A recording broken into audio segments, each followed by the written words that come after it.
She was Sienna Zheng, a financial journalist determined to be the best in her field. For months, she had been preparing to interview the most mysterious and legendary CEO in the business world, Ethan Scheih. Who was Ethan Scheih? A legend. At just 27, he took over his family's floundering prestige bank and, against a chorus of doubt and negativity, single-handedly turned its fortunes around.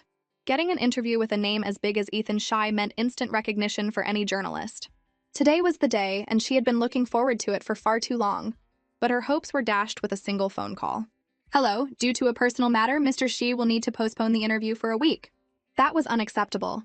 News articles live and die on their timeliness.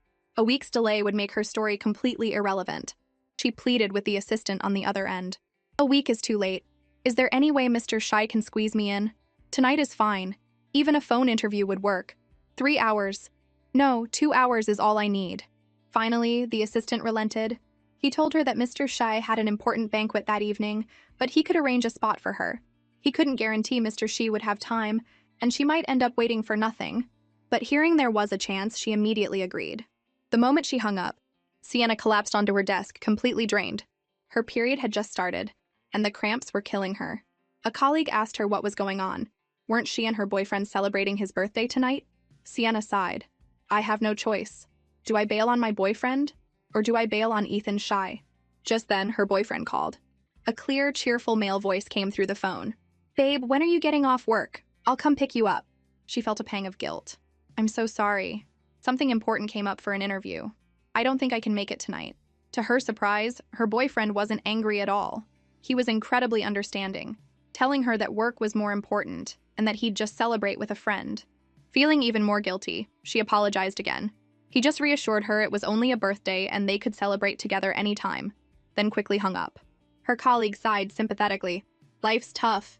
But honestly, your boyfriend is almost too understanding. If I bailed on my boyfriend during our honeymoon phase, he'd be furious no matter the reason." Sienna had to admit her colleague had a point. Her boyfriend hadn't even asked if she was feeling unwell before rushing off the phone. "Well, maybe I'm just being overly sensitive because of my period." Since she chose work, she had to see it through and nail this interview. That evening, she waited in the spot Ethan Schei's assistant had arranged.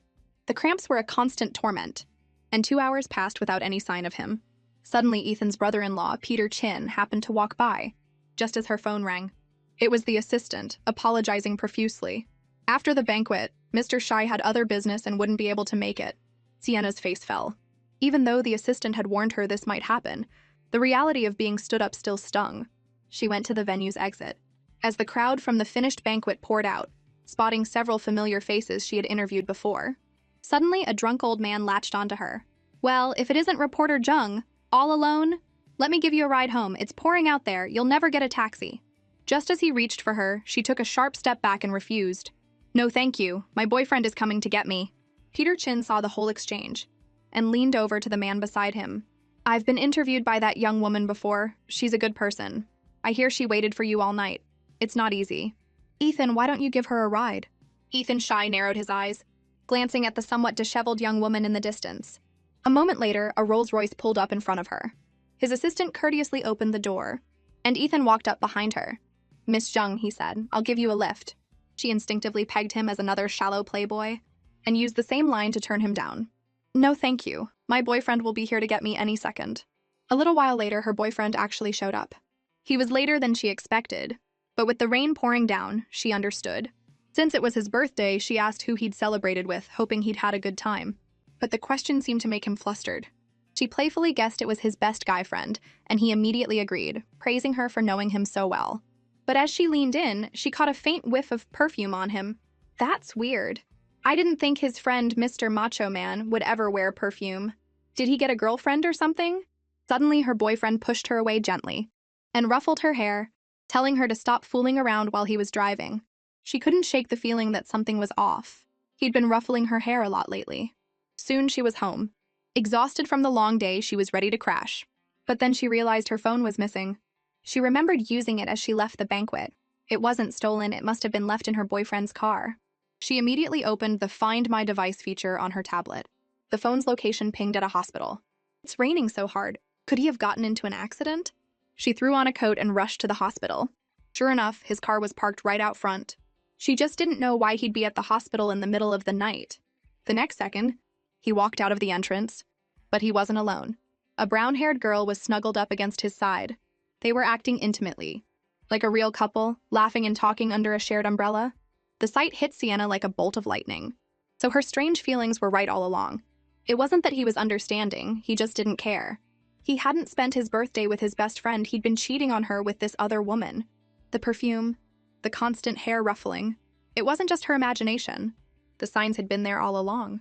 The 3 years he'd spent pursuing her, the sincere promises he'd made, they were all lies. The fragile fake dream shattered completely in that instant. She trudged back home, her heart aching, as she looked at the photos of them together. Suddenly, the doorbell rang. It was him. After a moment of silence, he started to explain. The girl's family was a big deal. Her uncle drove a Rolls-Royce with a custom license plate, the only one in all of River City. He wasn't just rich, he was powerful. The thought of fast-tracking his career by 20 years, of not having to struggle to afford a house, was too tempting. He just couldn't resist cheating. He even started to sound remorseful, saying he had truly loved Sienna and wanted to be with her forever. But now he thought they'd be better off as friends. Hearing that, she turned around, gathered all his belongings, and threw the basket of trash at him. "Who the hell wants to be your friend?" she roared. "I'd rather be your ancestor." And just like that, she broke up with him on the spot. The next day, she showed up to work, looking so disheveled that her editor-in-chief was shocked. But after Sienna explained what happened, her editor was relieved. She'd always said that man wasn't good enough for Sienna, but Sienna had treated him like a treasure. She'd gone to great lengths to poach Sienna from the newspaper, wanting to make her the star of Finance Weekly. With Sienna's talent and looks, she could have anyone. Why was she so hung up on a social climber? But Sienna's confidence was shaken. The image from last night replayed in her mind. Her ex's new girl had an uncle with a Rolls-Royce and a custom plate. What kind of man could she find? One who also drove a Rolls-Royce? To her surprise, her editor replied, "Why not? You're talented and hardworking. Your future is limitless. What's so special about a Rolls-Royce?" But she also reminded Sienna not to let her relationship problems affect her work. She needed to pull herself together for the Financial Center Summit that afternoon. That afternoon, Sienna changed into a new outfit and followed her GPS to the financial center. On her way, she had the terrible luck of running into her ex-boyfriend and the other woman. They had broken up just that morning, and here they were, holding hands and parading around. What rotten luck. Her ex was clearly flustered to see her and whispered to the girl that they should come back another time. But the girl deliberately put on a whiny voice. "No, I want a drink from this shop. Coco gets cranky if she doesn't have it every day." Sienna realized the girl knew exactly who she was. And the bracelet on her wrist looked painfully familiar. It all clicked. Sienna raised her voice intentionally. "Looks like a dog will always go back to its own vomit." The girl, hearing this, turned around, her teeth clenched. Sienna forcefully threw her coffee cup into a trash can. Just like some people who just love using secondhand goods. Damn it, don't get mad. They're not worth it. If I ever run into people like this again, I'll stay far, far away." But the next second, she saw a familiar Rolls-Royce parked nearby. The license plate was customized. It had to be the car her ex had mentioned, the one belonging to the other woman's uncle. Are you kidding me? He accompanies her to the hospital. He follows her on dates. This uncle is acting as a wingman for his home-wrecking niece. No wonder my ex was so obsessed with this Rolls-Royce. She'd figured it out. If you don't make some people pay, they won't see you as graceful. They'll just think you're a fool. Her ex-boyfriend wanted a 20-year shortcut, didn't he? He wanted a powerful backer, right? What's so great about a Rolls-Royce? Even if she couldn't make her ex pay, she would make it so that whenever he had to suck up to his new family, he would have to respectfully call her auntie. And then she'd dump the whole family. Who said she couldn't be the villain? In an instant, she swapped her Devour Man red lipstick for a more seductive Manslayer shade and knocked on the window of the Rolls-Royce. There was no response. She knocked again, a little lighter this time. Still nothing. That's strange. Is there no one inside? The next second, the window began to lower. She looked inside, and her eyes widened. The man sitting there was the same rich kid from last night, who had offered her a ride. The one she'd rejected by saying her boyfriend was coming. This reunion was more than a little awkward, but she had come this far. She had to see it through. She purposefully tucked a strand of hair behind her ear and spoke to the man in the car. "Sir, my phone died, and I can't call a cab. Could I possibly borrow your phone to make a call?" Time seemed to freeze again. The man in the car didn't respond. He hit on me before, so he must be at least a little interested, right? She decided to press her attack. "Or if you're willing, you could give me a ride." Finally, the man who had been ignoring her turned to look at her. But his next words were a flat rejection. My car doesn't give rides to women with boyfriends. And with that, the Rolls-Royce sped away, leaving her in the dust. Her grand declaration of revenge shattered instantly.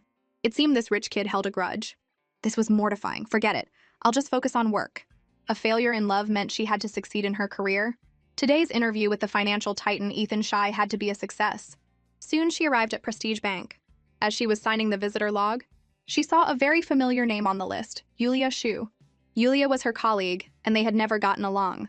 From Sienna's first day, Yulia had been targeting her, and over the past 2 years, she'd stolen her sources more than a few times. Her worst fears were confirmed. As soon as she walked into the office, Ethan Shi's assistant came up to her, surprised. "What are you doing here? Didn't you say you had something else to do?" It turned out her colleague Yulia had already come that morning for the interview when Mr. Shi happened to be free. Sienna felt a pang of disappointment. She'd been scooped. Just then, everyone's attention shifted to one spot. A door opened, and a man who seemed to radiate light walked out.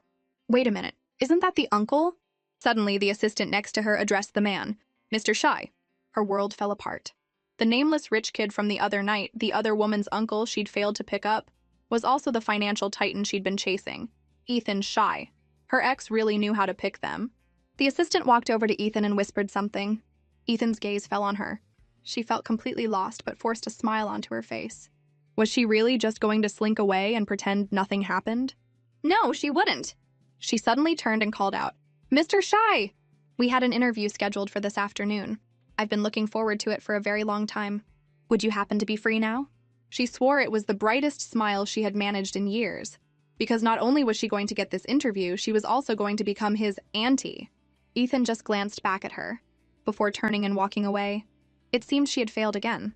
Not only had her unscrupulous colleague stolen her interview, but her plan to become her ex-boyfriend's aunt had hit a roadblock. But just as the elevator doors were about to close, Ethan suddenly looked back and called out to her, "Come on." Oh my God, he was a living saint. It looked like she wouldn't be pulling her hair out after all.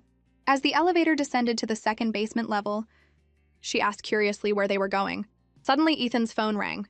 He glanced at the screen and immediately declined the call. A second later, his assistant's phone rang. The assistant answered hesitantly, and a girl's shriek came through the speaker. "Tell my uncle to get on the phone now!" Sienna froze. It was her ex's new girlfriend. But Ethan simply told his assistant, "Tell her that if she's not going to listen to the family, she shouldn't show her face to me." Sienna then realized that while Ethan might spoil his niece, he was also a powerful and unyielding figure in his family. "He's perfect for me to use as a shield and live a life of luxury." "Hey, you little homewrecker, just you wait!" Once they reached the underground parking garage, Ethan told her he had a 2-hour drive and she could conduct the interview in the car. As soon as they got in, Ethan took off his gold-rimmed glasses and glanced at her from the side. She sat beside him like a perfect lady, every movement exuding elegance. This should pass for good impression management, right? Sure enough, Ethan suddenly asked, "Are you cold?" Oh my God. Is this something Ethan Shai would actually ask me? He's so thoughtful and considerate. She decided to press her advantage. Turning her face to a 3-4 angle, tilting her head down 15 degrees into the soft backlight, she replied gently, "I'm not cold." It was her most flattering angle. But after hearing her reply, Ethan immediately told his assistant to open the window. A gust of wind rushed in, messing up her carefully styled hair and making her shiver. "Hello? Just because I said I'm not cold doesn't mean I'm hot." She decided it was time to get back to business. She pulled her hair into a neat ponytail, took out her voice recorder, and prepared to interview him. "Mr. Shai, I'm starting the recording now." He acted as if he hadn't heard her, not even moving his lips. He looked like he was about to fall asleep. "Do I really look that uninteresting?" She forced a smile and continued, "I'll be recording the entire conversation, and I'll send you the final draft for your review." Still no response. He kept his eyes closed, resting. Fine. She decided to just dive in. With someone like him, I guess I have to be direct. She began asking the questions she had prepared. As he listened, Ethan slightly opened his eyes. The questions she was asking were identical to the ones her colleague had asked earlier. When she finished, she blinked expectantly, waiting for his answer. But Ethan just glanced at her, let out a small scoff, and looked away. She was fuming inside. What does that look even mean? Does he have some kind of ulterior motive? The next second, however, Ethan began to answer her questions. She snapped to attention and started listening intently. As expected of a financial titan, his logic was impeccable, and his points were all interconnected. Before she knew it, nearly 2 hours had passed. Keeping up with his pace required her full concentration. Unconsciously, she glanced up and caught sight of his chiseled profile. He may have a weird personality, but he's definitely top tier in the looks department. Suddenly, Ethan opened his eyes and looked at her. Are you done asking? Startled, she blurted out, I'm done looking. Oh God, how embarrassing. Thankfully, the driver announced they had arrived, breaking the suffocating tension. Thank you, driver, for saving my life. But where are we? This looks like the middle of nowhere. Just then, Ethan told her she could leave. Leave? How am I supposed to leave this godforsaken place? On horseback? Where's the horse? Seeing that he was actually about to leave, she quickly chased after him with one more question, a trivial piece of gossip that was already making rounds online. So, Mr. Shy, do you have a girlfriend? Ethan paused and turned to look at her. She smiled back at him, trying to look innocent. It was common for reporters to end interviews with a lighthearted question to ease the atmosphere, but in reality, her hands were clenched into tight fists. He turned to face her, his gaze probing. Just as he was about to answer, a man's voice called out from a distance. Ethan! Her eyes followed the sound, and her jaw dropped at the sight of the older man in riding gear. Isn't that the famous finance legend, Mr. Guan? He's a living textbook, an industry leader. She quickly greeted him. Hello, Mr. Guan. I'm Sienna Zheng, a reporter from Finance Weekly. Mr. Guan smiled and nodded. Finance Weekly. Ah, I remember you. You've written some excellent articles. I didn't realize you were such a young lady. Sienna lowered her head humbly. After the brief introduction, Mr. Guan clapped Ethan on the shoulder and said cheerfully, Well, Ethan, I thought you were coming alone and hadn't prepared anything. We don't get many young ladies out here. His tone made Sienna realize something instantly. Mr. Guan had mistaken her for Ethan's girlfriend. So she decided to put on an Oscar-worthy performance. Wow, it's so beautiful here. Uncle Guan, you've taken such good care of this place. And wow, the horses are so pretty. I've never seen any like them. Mr. Guan fell for it, seeing her as a naive girl captivated by the scenery.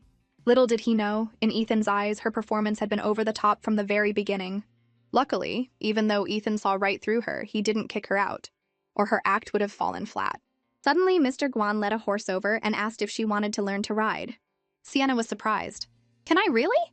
Mr. Guan nodded, telling her there were some of his wife's old clothes in the changing room she could wear if she didn't mind. She eagerly agreed. She'd never ridden a horse before, and had always wanted to try. Soon she was dressed in a red riding outfit, needing only a belt. An idea sparked in her mind. Knowing Ethan was behind her, she pretended to struggle and called out to him, Mr. Shy, how do you tie this belt? Could you show me? Sure enough, she heard his footsteps approaching. But what came next wasn't his help, but a heart-stabbing remark. If you don't know how to ride, then don't. What was this? Just a moment ago, Sienna had changed into her riding gear and come out to the paddock. From the conversation between Ethan and Mr. Guan, she'd gathered that they weren't related. Mr. Guan was simply an old friend of Ethan's father. For someone as proud as Ethan to come all this way to spend time with him showed how much respect he had for the old man.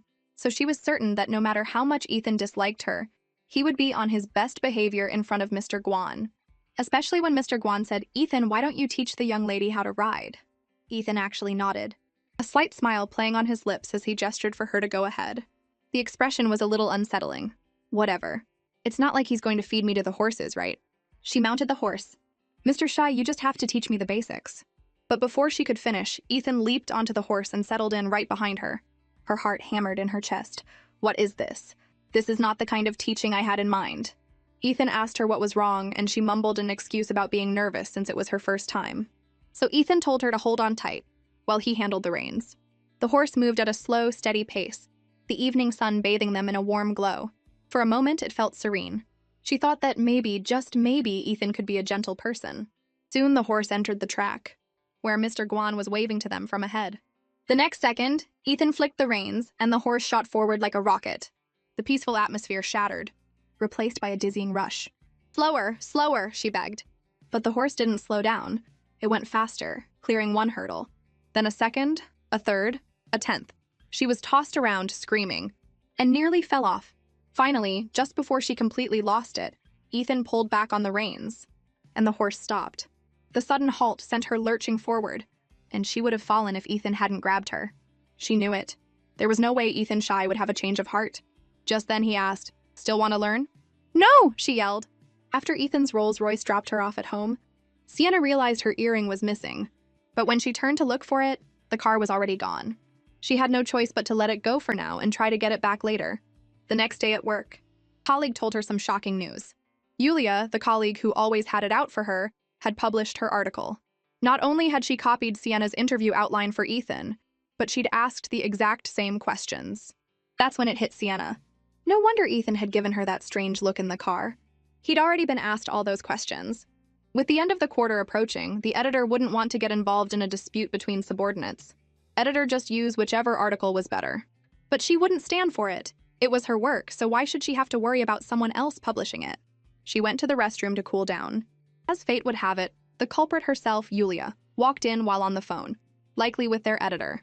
Are you really not playing favorites with Sienna? Do you know how much of my territory she's taken since she was parachuted into the finance team? And that Ethan She interview, it was the same interview, but Sienna got way more information than I did. In comparison, my article looks like he was just brushing me off. God knows what kind of spell she cast on him.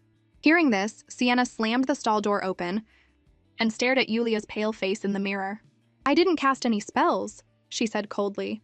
I'm just more capable, and Mr. She happens to like me more. She then gave Yulia a victorious smile. She was ecstatic. Yulia had stolen her interview, plagiarized her draft, and then played the victim. It was clear whose article had been chosen. See, all that hard work paid off. I'm one step closer to becoming his auntie. Later, in a taxi, she told another colleague about it, who couldn't help but laugh. Yulia couldn't even copy the answers right. She really shot herself in the foot. Soon, the taxi arrived at their destination. As Sienna opened the door, she quickly scrambled back inside. Her colleague looked at her, puzzled. Is the pavement hot or something? Sienna pointed miserably outside. Her ex-boyfriend was standing right where she was about to step out. Her colleague didn't know they had broken up, but from Sienna's expression, she could guess. Did you two break up? And you got dumped? And if I'm not mistaken, not only did you get dumped, but you got cheated on? What? How did you guess all that? Because I remember your ex used to drive a Honda. Now he's driving a Mercedes. Sienna looked crushed. Her colleague tried to comfort her. It's just a class. It's only worth about 30 grand. It's not that great of a car. Looks like the sugar mama your ex found isn't that rich after all. That comment made Sienna realize something. Ethan She drove a Bentley and a Rolls Royce, but his niece was driving a car in that price range? It seemed he wasn't spoiling her too much. It was time to launch another offensive on Ethan. Meanwhile, Ethan found an earring in his car. It had to be Sienna's from the other night. Just then, she called, saying she had left something of hers with him. Hello, Mr. Shy. I think I might have left a pearl earring in your car. Have you seen it? Ethan, holding the very earring in his hand, replied, No, I haven't. She pleaded, Could you please take another look? That earring is really important to me. A playful glint appeared in Ethan's eyes. How important? She made up a story on the spot.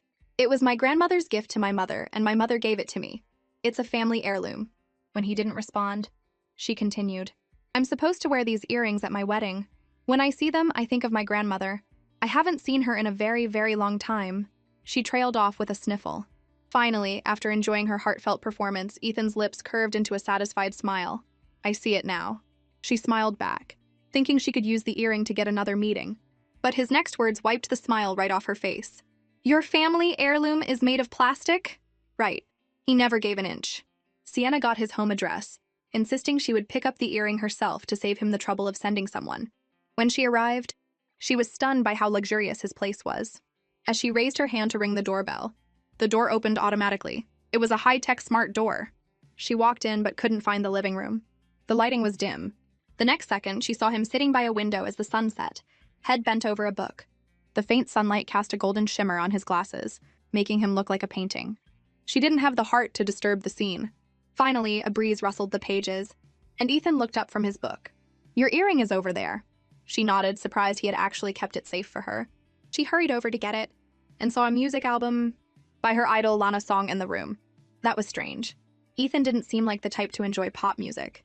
Mr. Shy, she asked curiously, are you a fan of Lana Song too? But then she spotted a woman's handbag and scarf on the sofa, and they clearly belonged to a young woman. Her heart sank. He has a girlfriend and she's here? Oh God, I don't want to get into a catfight. She quickly said her goodbyes and prepared to beat a hasty retreat. But just as she was leaving, Ethan asked, You're leaving already? I'm sorry, Mr. Shy, I have a draft to edit, so I won't bother you any longer. She turned to leave. But she stopped halfway to the door. On second thought, the whole girlfriend thing was just something she'd imagined. Was she really going to abandon her entire plan based on a baseless guess? No. Before giving up completely, she needed a definitive answer. She returned to the living room and decided to test the waters. I ran into a bit of an issue on my way here.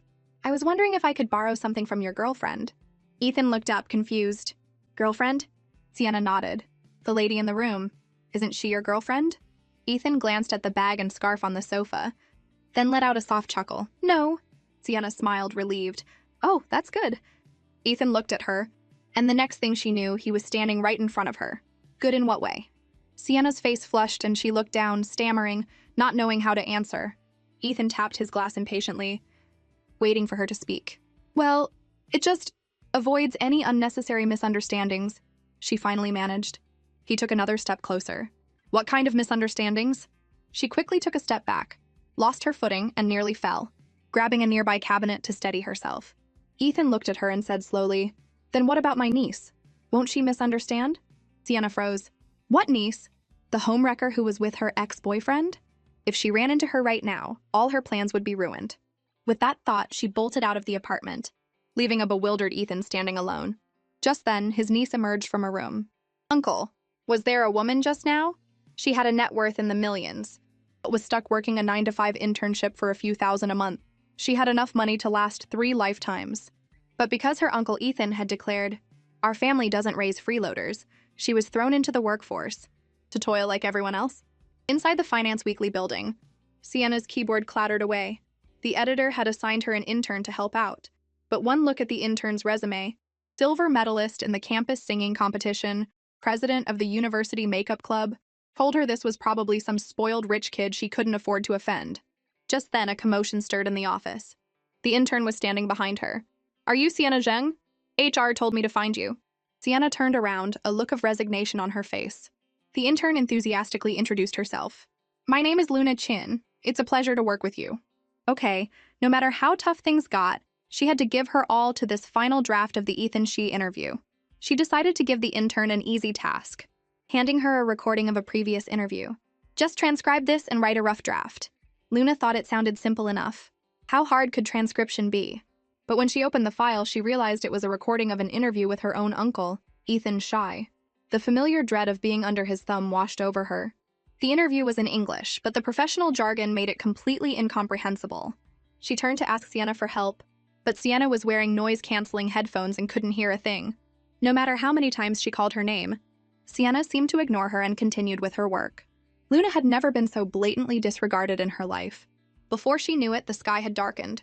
Sienna stretched at her desk, surprised to see it was already the end of the workday. She took off her headphones and looked over at the intern's desk, which was already empty and spotless. Looks like she's a neat kid, just not a fan of working.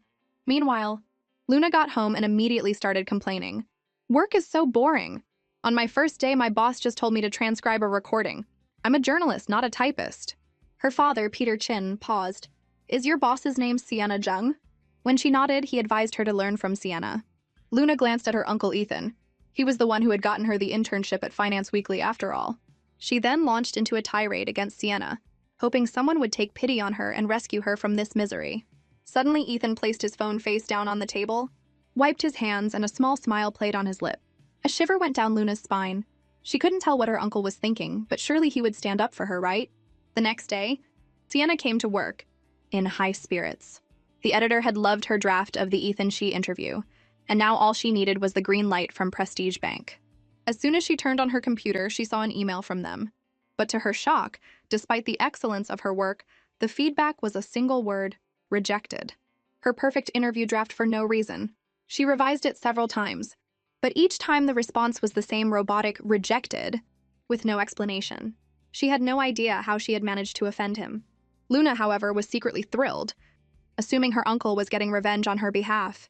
He really is my uncle after all. With the deadline fast approaching, Sienna knew that aimlessly revising the draft was pointless. She stormed into her editor's office.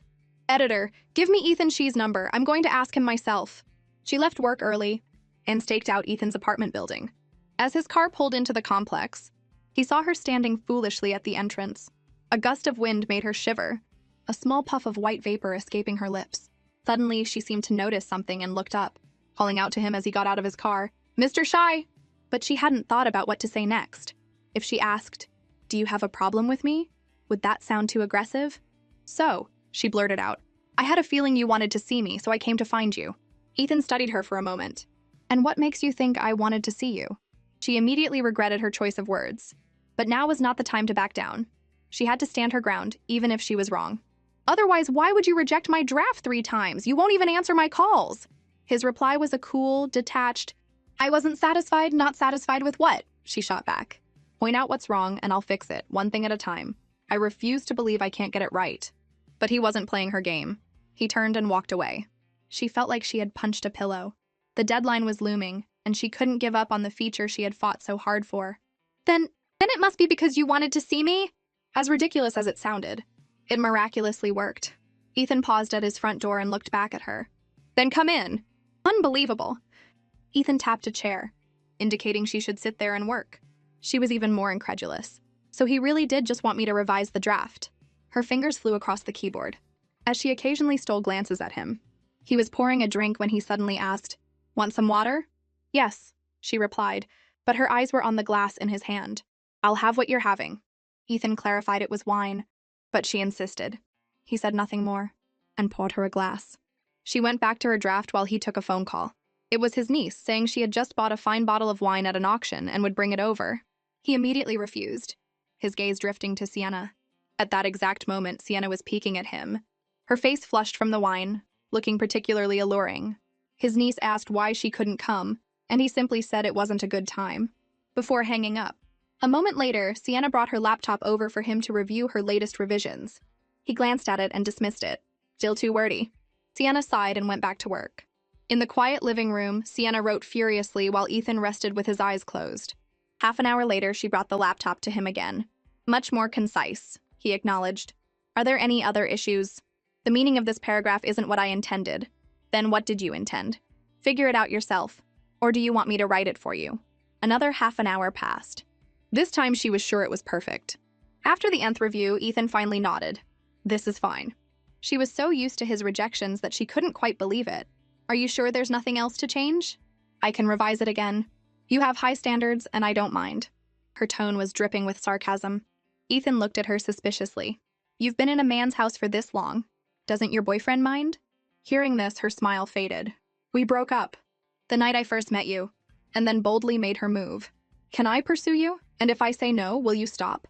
Obviously not, so what's the point in asking? She laughed awkwardly, saying it was just a formality. Realizing his niece would be arriving soon, Ethan opened the main gate, a clear signal for her to leave.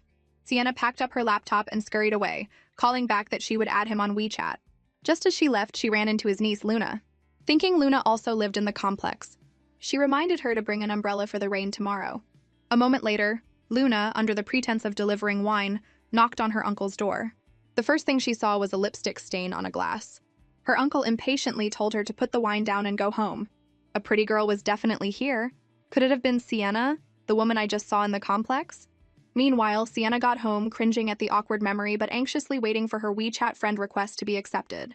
Her phone buzzed and she thought it was him, but it was just a friend checking in after hearing about her breakup. Then she saw that her scumbag ex was already posting pictures on social media of his trip with his new girlfriend. The news soured her mood, but she quickly shook it off. She had her own mission now. She picked up her phone and sent a message to Mr. Shi, but fell asleep waiting for a reply. In the middle of the night, she was woken by a vibration. It was a message from Ethan. 2 letters, TD. Could that mean tweeting, unsubscribe? She waited all night, even dreaming that he had replied.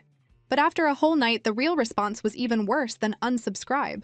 Luna saw that Sienna's draft was being rejected repeatedly, so the pretty girl at my uncle's house wasn't her? Even if Uncle is trying to get back at her for me, he can't torture her like this. Just then, Sienna called out to her. The editor wants you to attend a conference with me. Luna thought she would learn something, but it turned out to be her uncle's press conference. The dread of being under his thumb again hit her like a ton of bricks. That morning, she followed Sienna to the Prestige Group's headquarters. She trailed behind timidly, while Sienna cheerfully pulled her toward the front row. Soon, Ethan walked onto the stage to a round of applause. Under the spotlight, his cool, handsome profile captivated Sienna. He tilted his head slightly and she found herself unconsciously drawn in. To avoid the awkwardness, he quickly looked away. Sienna pulled out her phone and started texting him a barrage of compliments. On stage, Mr. Shi's phone buzzed incessantly. As he took it out, the people around him couldn't help but glance over. His brow furrowed at the flood of flirtatious messages. At least I know he's getting them. When he didn't reply, she sent another round of teasing texts. The next time she looked up, Ethan was giving her a death glare. She quickly dropped her phone and sat up straight. The pressure from her uncle was suffocating Luna, so she made an excuse to step out for some air, whispering that she felt like Mr. Shy was staring at her and it was freaking her out. Sienna glanced over and then said to Luna with a hint of vanity, "Don't worry, he's looking at me." Luna had no idea where she got that confidence, but she slipped out anyway. Just then, a man walked up to Sienna and greeted her politely. "I'm Ben He, a reporter from the River City Daily. I've read your articles and have wanted to meet you for a while." He continued to try and get friendly. "Why don't we add each other on WeChat?" Thinking another contact couldn't hurt, Sienna took out her phone. As she was about to add him, she saw Ethan looking over from the stage. His expression was different this time. Ethan's face darkened, and he stood up abruptly. "Sienna Zheng, come with me." Sienna was stunned, her mind a blank. Then a thought struck her. Could he be jealous? "It looks like I'm one step closer to becoming his auntie." With that thought, she strode excitedly into the meeting room, her heart soaring. "I thought you were a stoic, emotionless guy. Go on, admit it, you're jealous." But when Ethan walked in, his first question was, "Where is the female reporter who was sitting next to you?" Sienna's heart sank. He looked down at her and repeated the question. Seeing his expression, she had no choice but to pull out her phone, and, feeling like a complete tool, make the call. "Luna, where are you?" "Oh, at the cafe outside." She hung up. "Mr. She's already left." When he asked where she went, Sienna closed her eyes and lied. She wasn't feeling well and went home. But then he asked what was wrong, and Sienna had to think fast. She has CEO phobia. The moment she sees a powerful person like you, she gets short of breath. Then her tone shifted, her eyes sparkling. "I'm different, though. The moment I see you, my heart blossoms. I'm overjoyed and my face lights up." Did she really think he was some naive young man? Ethan turned away, coolly adjusting his tie. She'd overplayed her hand again. Thankfully, his assistant appeared at that moment. "Mr. Shy, the press conference is ready to resume." Ethan turned and walked to the door, then paused, glancing back at the woman sitting dejectedly on the sofa. As she was leaving the conference, she saw something that made her heart clench. Ethan with another woman arguing. So that's how it is. If I hadn't schemed to get close to him, would she be the one standing by his side right now? Then I wouldn't be in this situation at all. But this time she had no right to be upset. This was all her own doing, a one-sided calculation. In that moment, Sienna felt like a clown, and quickly fled from his sight. Ethan chased her down the street, but she just ran faster. The nerve. Leading me on like this, what does he want? He won't accept me, but he won't reject me either. All while he's involved with other women. At this point, Sienna couldn't tell who was the hunter and who was the prey. But as she tried to hide, Ethan cornered her in a dead end. This is so infuriating. He's probably just waiting for me to come crawling back. But she refused to give in. Ethan approached her from behind. "What are you doing standing here?" "Praying," she said stubbornly. He casually told her it was time to go back. But she retorted defiantly, "You go on ahead." Seeing how stubborn she was, Ethan gently tugged on the corner of her coat. "Let's go, I'll take you home." And just like that, she meekly got in the car. Sienna barely recognized herself. But she told herself patience is a virtue.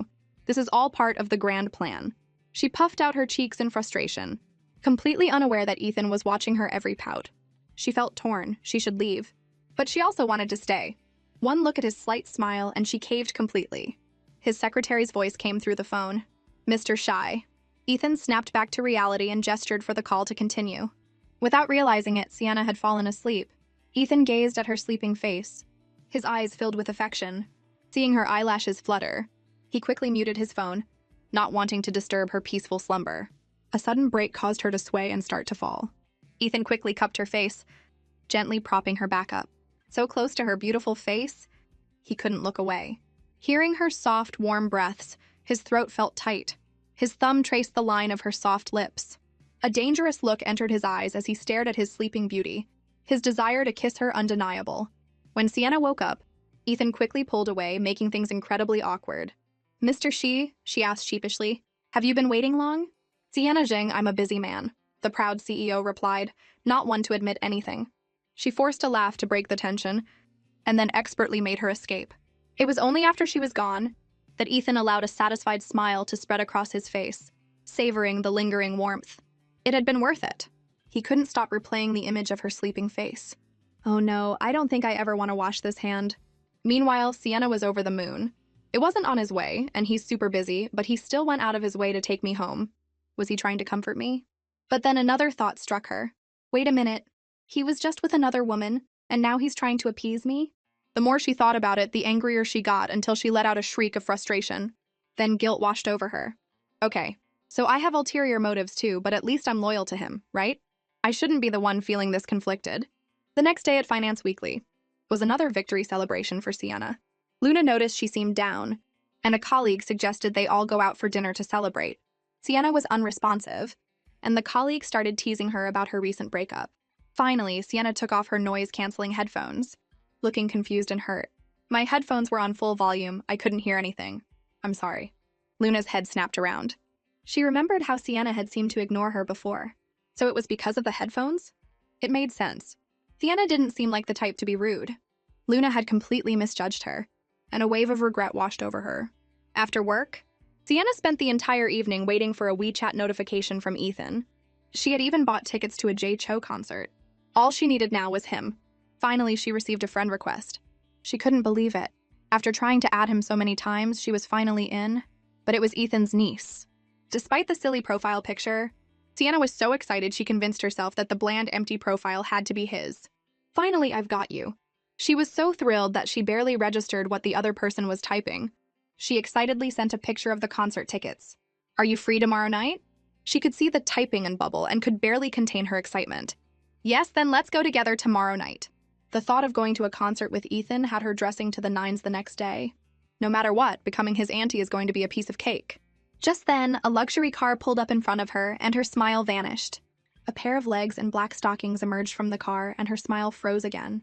Finally, the woman in the car took off her sunglasses, and Sienna's jaw dropped. What a coincidence. Luna looked confused. Didn't you invite me? Sienna couldn't accept it. She had gotten it completely wrong. They went into the concert, and Sienna spent the whole time staring at her phone, so miserable she nearly fell asleep. If he had actually added me on WeChat, the sun would probably rise in the west. The more she thought about how she was always the one chasing him, the more pathetic she felt, until she burst into tears.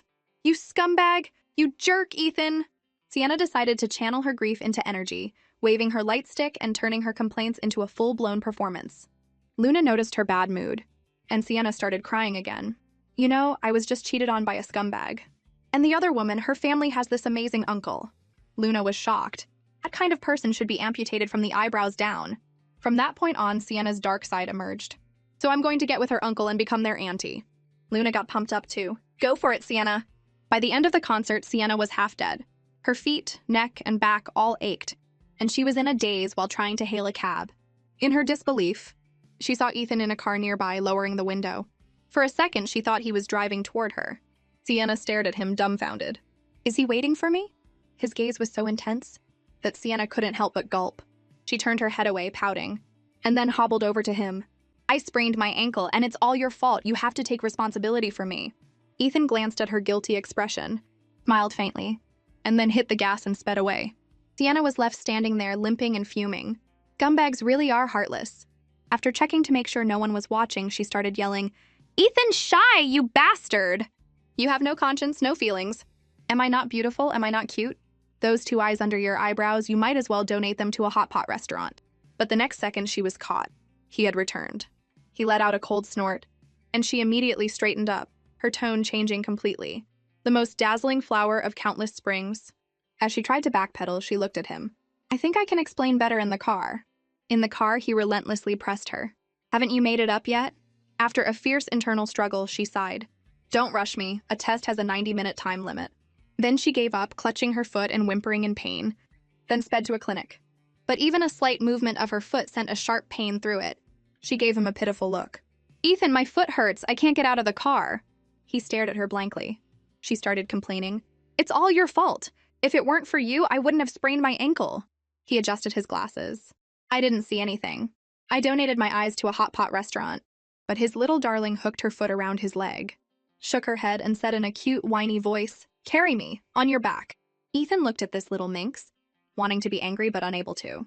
Still, his words were as stoic as ever. Sienna Jung, stop being so dramatic. What did I do? She asked innocently. Then he bent down and scooped her up in a one-armed princess carry. Overwhelmed by his manliness, she protested awkwardly. Wait, I asked you to carry me on your back, not hold me like this. Ever since Ethan had first held her, Sienna had started unconsciously flirting with him. She leaned into his neck, inhaling his faint, woody scent and listening to his heartbeat. I can't miss this golden opportunity. She fluttered her big doll-like eyes and whispered in his ear, Ethan, has your ex-girlfriend ever told you that you look very handsome from this angle? But Ethan was a block of wood. The strength in his arms suddenly slackened as he retorted, and has your ex-boyfriend ever told you that you're very heavy? She puffed out her cheeks in frustration. Am I really that unappealing? In the examination room, Sienna was yelping in pain. Ethan, however, seemed to be in his own world, closing his eyes to rest, then taking a call outside. Fine, I'll just play dead. Doctor, do your worst. After applying the medication, the doctor wrote a prescription. Try not to walk on it when you get home. If you have to, have your boyfriend help you out. Although your boyfriend is a bit cold. Sienna immediately raised her voice, making sure Ethan could hear her from outside. Doctor, you're mistaken. He's not cold. He's just completely heartless. She was still building up her dramatic momentum when she heard the door open. She instantly switched into Oscar-worthy performance mode. But then she saw a nurse approaching with a wheelchair, and she was completely bewildered. By the time she regained her composure, she saw that heartless block of wood already standing there waiting below the hospital. As the nurse pushed her forward, Sienna didn't forget her lines. The medicine is on, but I still can't move my foot. With that, she held out her arms, wanting to be carried. How could Ethan not see through her little tricks? He sighed and bent down. But a cat darted past, and Sienna's eyes widened in terror. With a shriek, she leaped straight into his arms. There's a huge mouse! Get it away from me! A large hand steadied her, and Ethan's imposing presence left her speechless. She had been caught red-handed. You seem to be standing on my foot just fine. His words hit her like a ton of bricks, and she wished the ground would swallow her whole. Sienna had finally reeled in her man. Her plan to become the auntie was halfway to success. But she was still mortified. She couldn't give up now. So she persistently tried to add Ethan on WeChat. I almost forgot, I still need to pay you for the medical bill today. The next second, she was stunned. Oh my god, the man actually replied. But now that she had his actual WeChat, Sienna immediately became more proper.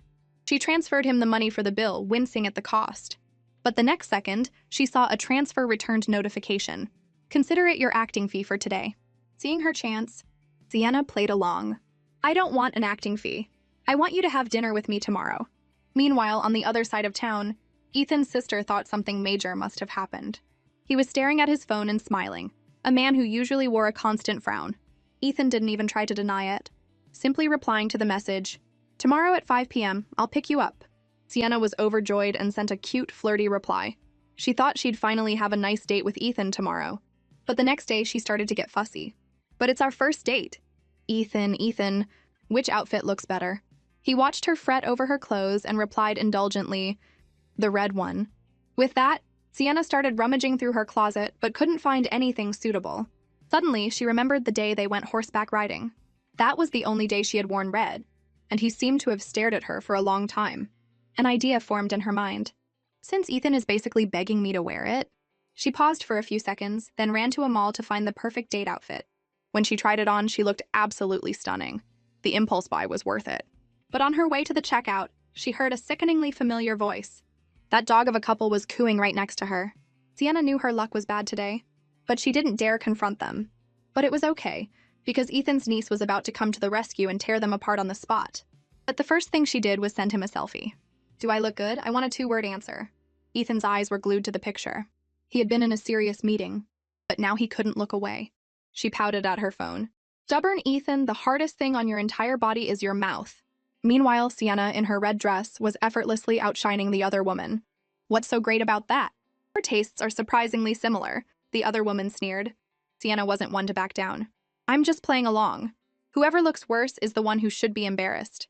The next 3 outfits the other woman tried on were still tacky, but Sienna, standing in the center, looked like a work of art. Her ex-boyfriend was practically drooling, his eyes about to pop out of his head. Just then, Luna appeared like a storm. Sienna, let me pay for you. Everything except the ones she just tried on. Wrap them up in my sister's size. Sienna was so shocked she could barely breathe. Luna just shrugged nonchalantly. It's fine. This is a black card my uncle gave me. He won't care about this. Is this the world of the rich? Sienna's worldview was being shaken. It was only after they left, laden with bags, that she could finally breathe again. Luna was thrilled. Doesn't that feel amazing? Sienna smirked. It feels great. This time I'm definitely going to win over that uncle. Ethan hadn't seen her for 3 hours, and he was getting antsy. The moment he was free, he drove to her apartment. The next thing he saw made his blood boil. His little darling was walking with another man. But then his eyes widened. Sienna was wearing a fiery red qipao, her elegant posture and perfect figure captivating at first sight.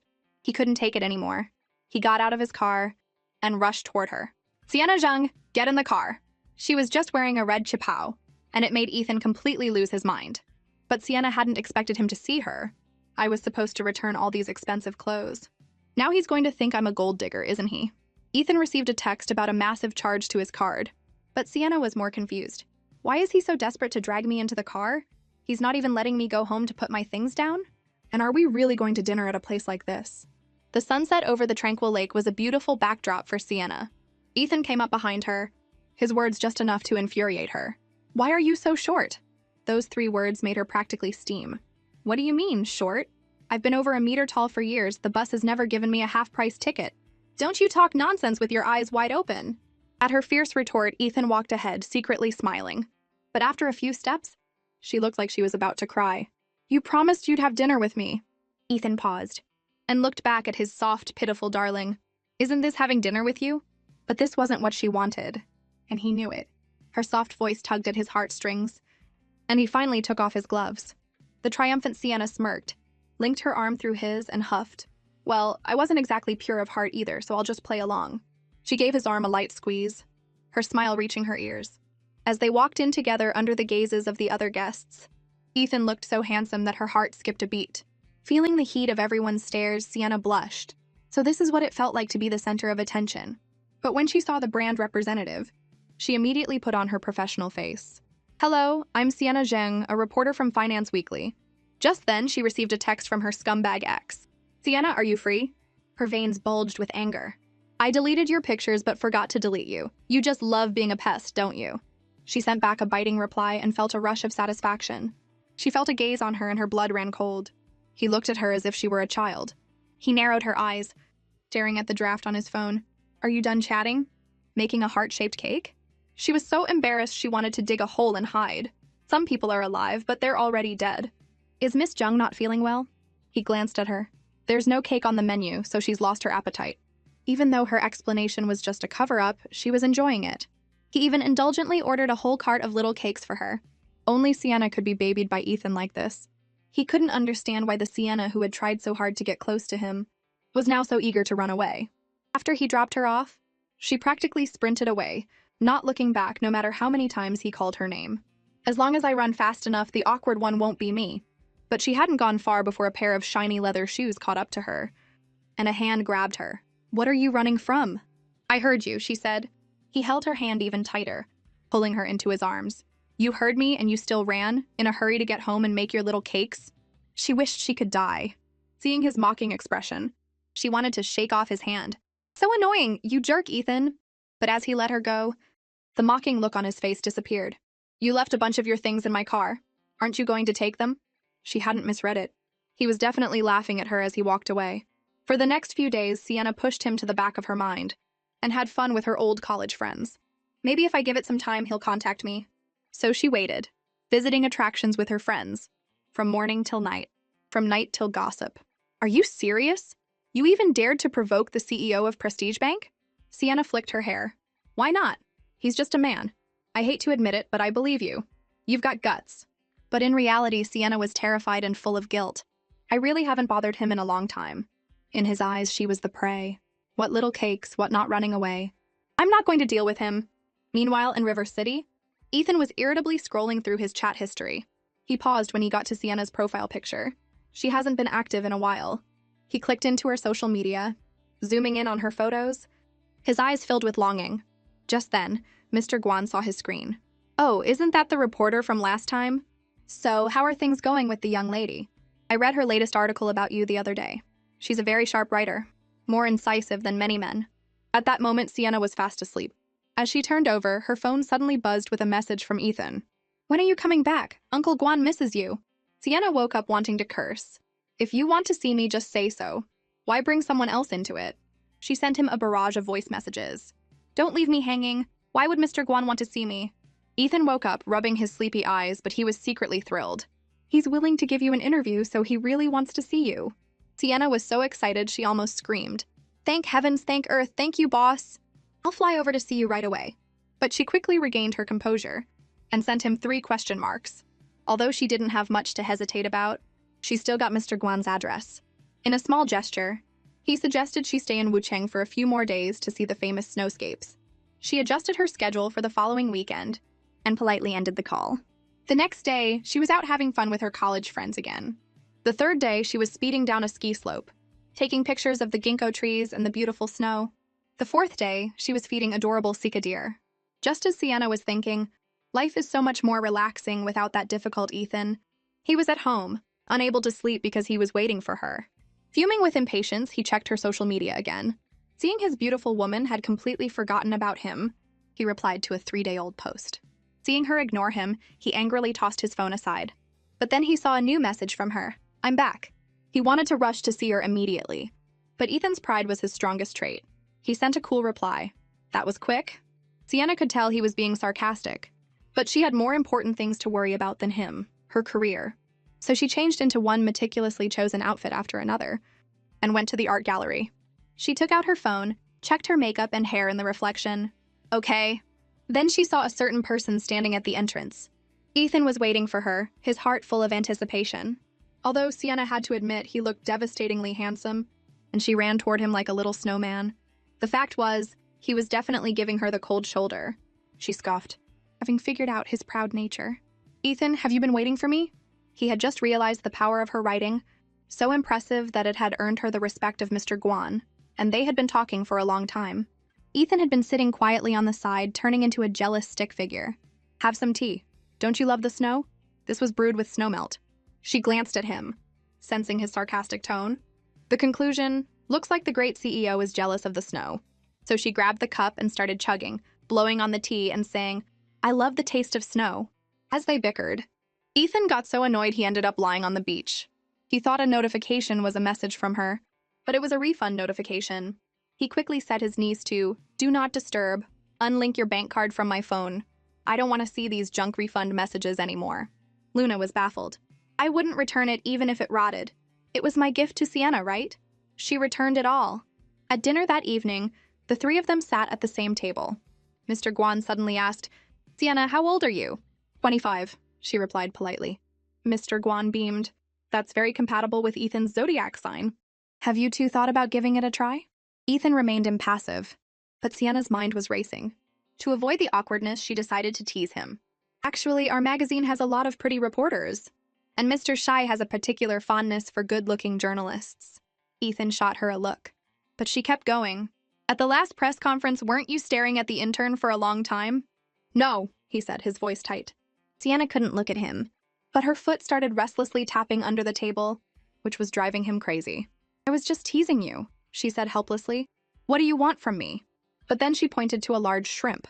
Ethan, I want to eat that. He immediately picked out a big one, but then the little troublemaker started up again. Aren't you going to peel it for me? Ethan's eyes narrowed and she immediately backed down, carefully peeling the shrimp and placing it in his bowl. After dinner, she started praising another man in front of him. Mr. Guan's interview today was amazing. I'll work even harder on the article. You seem to really enjoy being a reporter, Ethan said with a smile. It's all because of my overflowing talent, she said proudly. To thank you for the introduction, let me compose a poem for you. As Ethan's gaze shifted to the cool sunset, her cheerful voice rang out. Sienna knows not the distance to River City, but little Ethan's eyes have worn thin with waiting. In that moment, Ethan's world was filled with her. Against the backdrop of the soaring seagulls, she was a breathtaking sight. His heart hammered in his chest, ready to burst. If she wasn't after his money, his connections, his fame, would she be able to hear the call of his heart? After finishing the interview with Mr. Guan, Sienna returned to the office and plunged into endless writing. Before she knew it, it was late at night. She decided to give Ethan a chance and posted a message on her social media, visible only to him. I'm fine, still okay. Can someone send a bed to the office? 30 minutes passed, and there was still no sign of him. She had no choice but to wait for a cab. Just then, a handsome guy approached her. Just getting off work? She recognized him as the guy from the coffee shop. He quickly ran back to the shop and returned with a limited edition egg tart. I saved this for you. Just take it. Just in time, Ethan arrived, his jealousy flaring. Did you pay for that? She glanced at the fuming man beside her. $100, keep the change. Then he grabbed her hand, pulled her away. He tossed the egg tart into the back of the car and asked her, "You can't eat things from strangers, don't you know that?" Sienna scrambled into the Cayenne. "That guy has seen me more times than you have." Ethan grabbed her by the collar and lifted her up like a kitten. "Sit in the front." As soon as she got in the car, her stomach started growling, and she eyed the egg tarts in the back. A look of indulgence crossed his face. "What do you want to eat? I'll take you." She nodded eagerly, her face lighting up. It wasn't until she had ordered the signature 9-flavor shrimp noodles that she said, "Thanks for the big meal, boss." Ethan had to swallow his pride and play along. Suddenly, she saw her scumbag ex outside, and losing her appetite, went to the restroom. From that point on, Ethan kept his eyes closed. But when he heard that Sienna had broken up, his eyes shot open. And when he heard the scumbag bad-mouthing her, saying she wasn't good enough for him, and had a terrible personality, Ethan's anger flared, and he fixed the scumbag with a death glare. The scumbag seemed even more arrogant, endlessly bad-mouthing her, calling her a gold digger, who licked the boots of various CEOs and looked down on a mere bank clerk like him. Ethan's face turned black as soot. It wasn't until Sienna emerged from the restroom that he asked, "Did you have a nice time in there?" This was the first time Sienna had looked so dejected, unable to meet his eyes. He glanced at her. "Sienna Zhang, look at me." She snapped her head up, her big doll-like eyes blinking at him, sparkling like stars. They mesmerized him, and he tilted his head. "With eyes that big, how could your taste be so bad?" She was so angry she was about to explode. She stood up abruptly. "I've lost my appetite. Take me home." In the car, she glanced at him and noticed he seemed to be in a bad mood too. They drove the rest of the way in silence. As she got out, she muttered, "Heartless capitalist, making me work overtime with no food. I'm going to see my ancestors." Just then, her doorbell rang. She opened the door, drooling, expecting takeout. It was food, but it was wine-flavored shrimp takeout, a deluxe version with added crab roe. Just looking at it made her grin. Little Ethan does have a heart. Meanwhile, a certain someone was waiting for a message from her. Sure enough, his phone lit up. "Thanks for the love, boss. Time to dig in." Ethan put on his glasses and zoomed in on the picture, immediately spotting the cilantro she had picked out. "You don't eat onions either?" She burst out laughing. She hated onions, ginger, and cilantro. She replied with a voice message, "My parents don't even nag me about that. What gives you the right?" Ethan held his phone to his ear and pressed play. "Ethan, do you nag your ex-girlfriends like this too?" His face fell. The memory of her ex-boyfriend at the restaurant resurfaced. "What? Does your ex-boyfriend not nag you?" he replied, angrily tossing his phone aside and downing his wine in one gulp. His phone buzzed again. "That's not his business." Ethan wasn't happy. He grunted. But then another voice message came, and his eyes widened. "But if my current boyfriend did, I wouldn't mind." He listened to it 3 times on a loop and blushed furiously. Sienna heard that Ethan's company, Cloud Create, needed a report, and she couldn't help but perk up. 2 of her colleagues were vying for the story, and their eagerness frustrated her. But when her rival suddenly conceded the project to her, Sienna was completely baffled. Has she lost his mind? Why would he give up such a great project? She sent a text to Ethan. "Ethan, I'm going to be at your company Cloud Create the day after tomorrow. Will you be there?" When she saw the 2-word reply, "I won't," she felt a pang of disappointment. Fine, she'd have to go it alone. This time, she would get the story without his help. At his subsidiary, they kept her waiting for an hour. Hours later, the sun had set and her reporting was going nowhere. Finally, out of options, she sent him a little jab. "The coffee at your company is pretty good, but I'm about to throw up." The subtext was clear. "You seem to enjoy making people wait, don't you?" Ethan exited the chat. Sienna went up to the front desk, exasperated. "Excuse me, when will Mr. Q be here?" Soon, a secretary emerged from the elevator. "Excuse me, who is Miss Sienna Zhang?" Sienna turned, and the secretary enthusiastically led her to a meeting room. By the time she finished the interview, it was already evening, as the vice president arranged a car for her. As soon as she stepped out the door, she ran into her ex-boyfriend's girlfriend. She had heard that the other woman was a pampered young lady, and that Ethan treated his own niece well. Meanwhile, on the top floor, Ethan made a call, and the other woman received her due punishment. After her interview, he deliberately left, scrolling through the 3 messages she had sent him. The next second, he opened his door just in time to see her standing there. Well, well, well, what a coincidence." She half joked, half tilted her head. "Mr. Shy, I thought you weren't going to be here today." Ethan burst out laughing. What a coincidence indeed. So coincidental that in this entire building someone just happens to knock on my door. After 300 rounds of back and forth, Ethan finally got to hold her. But all the lovesick CEO could do was drag her out for hot pot. Sienna was enthusiastically ordering from the menu. "This tripe looks so smooth, I want a lot of it." After ordering the 30th dish, she finally asked, "So, what are you having?" Whatever, he replied, which immediately set her off. So you want cilantro, and onions and ginger and garlic? He was powerless against her and just waited for the filter queen to despice the boiling hot pot. He snuck a glance at her as she was beautifully cooking the food. Looking at a steamy leaf, he had the wicked thought that she looked good enough to eat. His heart was filled with amusement, and he was lost in a dream for a full minute and a half, his gaze unsteady, not at all like a proper gentleman. Just then, she handed him the dipping sauce she had mixed. "Ethan," she called, bringing him back to reality. He replied with a laugh. Suddenly, his phone rang. It was Luna screaming, "Help me! I'm getting scammed by an old man over a parallel parking incident." He just kicked his legs, closed his eyes, and played dead. "I'm so unlucky." Sienna, an avid spectator of drama, couldn't help but exclaim, "Karma finally caught up with her." But if Ethan left, wouldn't she be all alone? "Ethan, you should go check on her. After all, from the interview at the estate to you holding up my draft, I'm the one who's always waiting for you." After venting her long-held frustrations, she forced a smile. "Please be careful, Mr. Shi. I'm willing to wait for you for as long as it takes." She was on the verge of tears, begging him not to go. The trust they had built was so fragile, and now she would have to start all over again. The next second, she looked like a crying kitten. A smile played on his lips, and he put down his phone, looking like he didn't want to leave either. "Sienna Zheng, you really are an Oscar-worthy actress," she exploded. "Go eat some pig brains to wash your mouth out." Back at the office, Sienna saw Luna looking glum. "You've been late 8 times this month. Don't you want to pass your internship?" But Luna just snapped, "Don't even mention it. I was in a car accident last night. The police were there until 2 in the morning." Sienna rushed over, concerned. "Whatever happens, you should have let me know and taken the day off. Did your parents come to help?" "My parents are abroad and my uncle is busy with his love life." Hearing this, Sienna erupted. "What kind of uncle is that?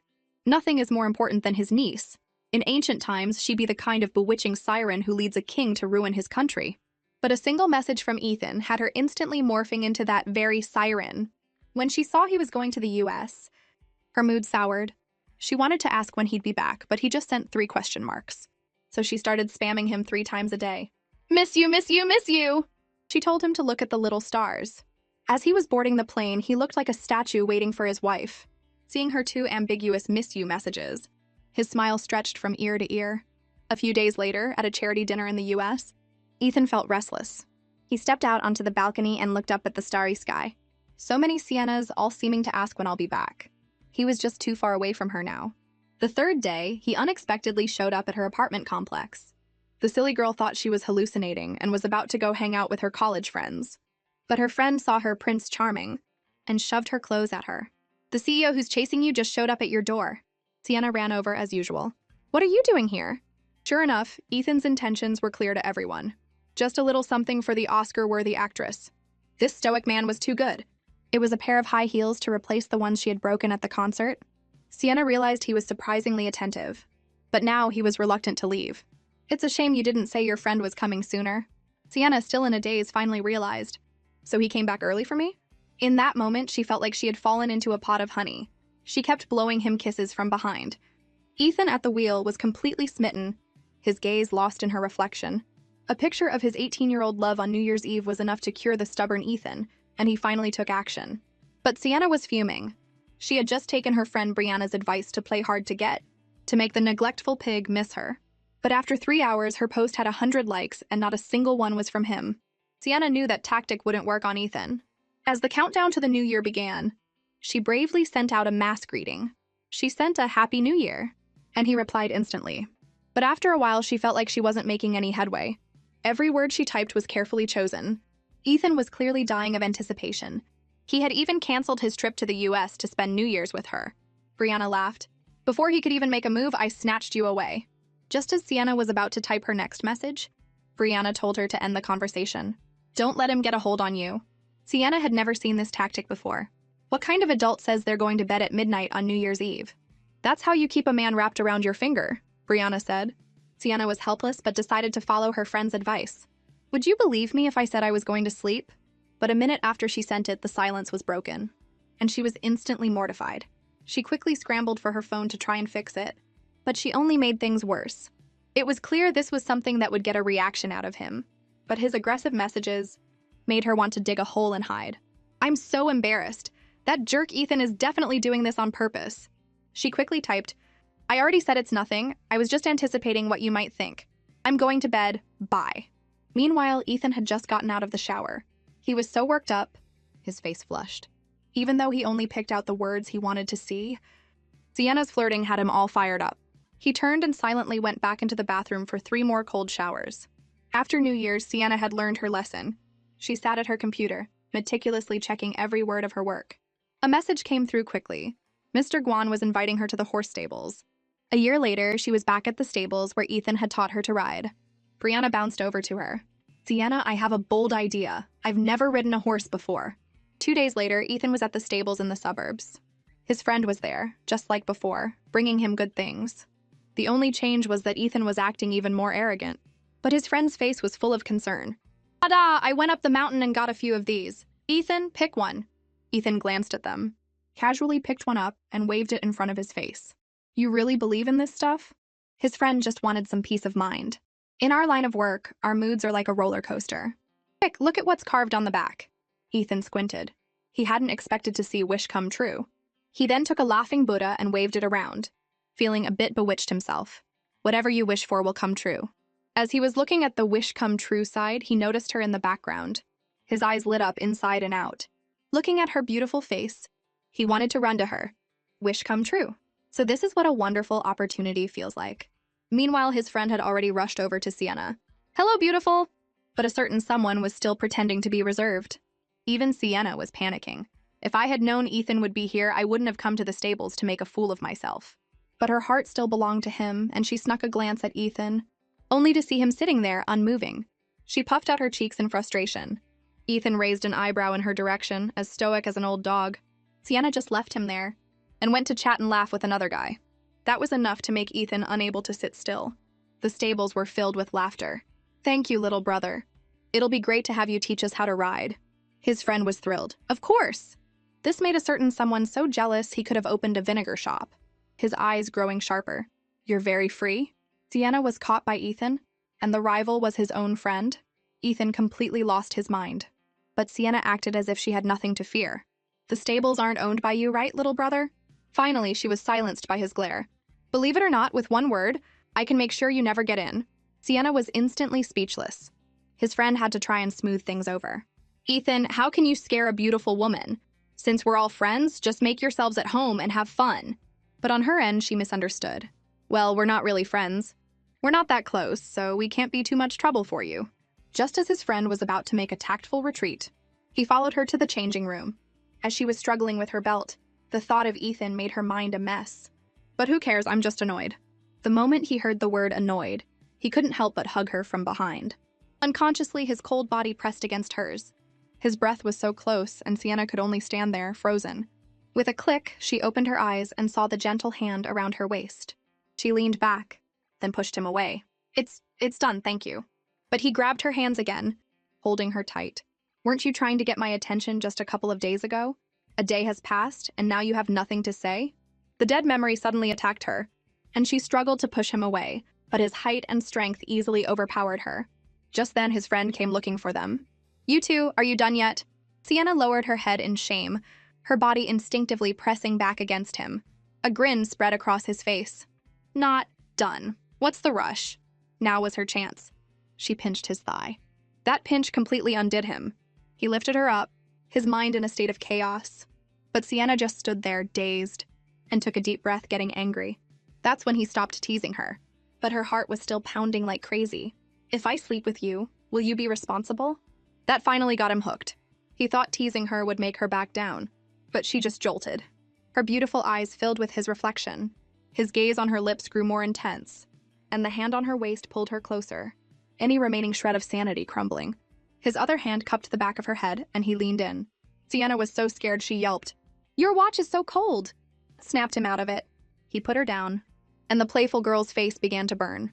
After adjusting his tie, he ran out. But her fallen look, her crazy heart, he was so close to kissing her. It wasn't until Sienna smoothed down her clothes and walked to the riding arena, her hair a mess, that she started complaining. Ethan's temper is so bad, but his gentlemanly scent was still pleasant. But when he led a horse over and stood waiting for her, she had a change of heart and started to run. Suddenly not so pleasant, better escape. Her friend frantically tried to signal her. But she was caught by Ethan. "Sienna Zhang, get on the horse." She was so scared she practically knelt, not daring to argue. He held out the reins. "Are you going to get on yourself, or do I have to help you?" That made her immediately back down, asking to be lifted up like a princess. But he just closed his eyes and ignored her. Still, as she stumbled onto the horse, he reached out and supported her leg. As she was still in a daze, his other hand gave her a boost, and she was steadily on the horse. She was so touched she thought she was hallucinating. But Ethan was already smitten, looking up at her and baring his heart. "If you want to learn to ride, just come to me next time. And stop flirting with everyone. I'm not a saint." The impossibly beautiful Sienna couldn't believe it. Did he just smile? Did he actually smile at me like that? After the New Year's holiday, Sienna was under immense pressure. Her good mood was shattered by the word marriage. Her mother's calls about blind dates were a relentless assault. She answered the phone and immediately started formulating a plan. "Yi, when are you coming home for the new year? Our principal's son is back from studying abroad." Sienna closed her eyes and went for the preemptive strike. "Mom, I'm busy. I have a boyfriend. If I go on a blind date, he'll get angry." But the more she tried to brush it off, the more her mother insisted. "Stop saying you have a boyfriend. If you do, bring him home for the new year." This pushed Sienna to the edge. She remembered a photo from a press conference and sent a picture of the handsome, imposing man to her mother. "Look, this is your son-in-law, 27, his family owns a bank." But her mother countered with a picture of a popular idol. "This is your new stepfather." Sienna was out of options. The next day, she obediently went to meet the blind date. "Mr. Yu, sorry I'm late."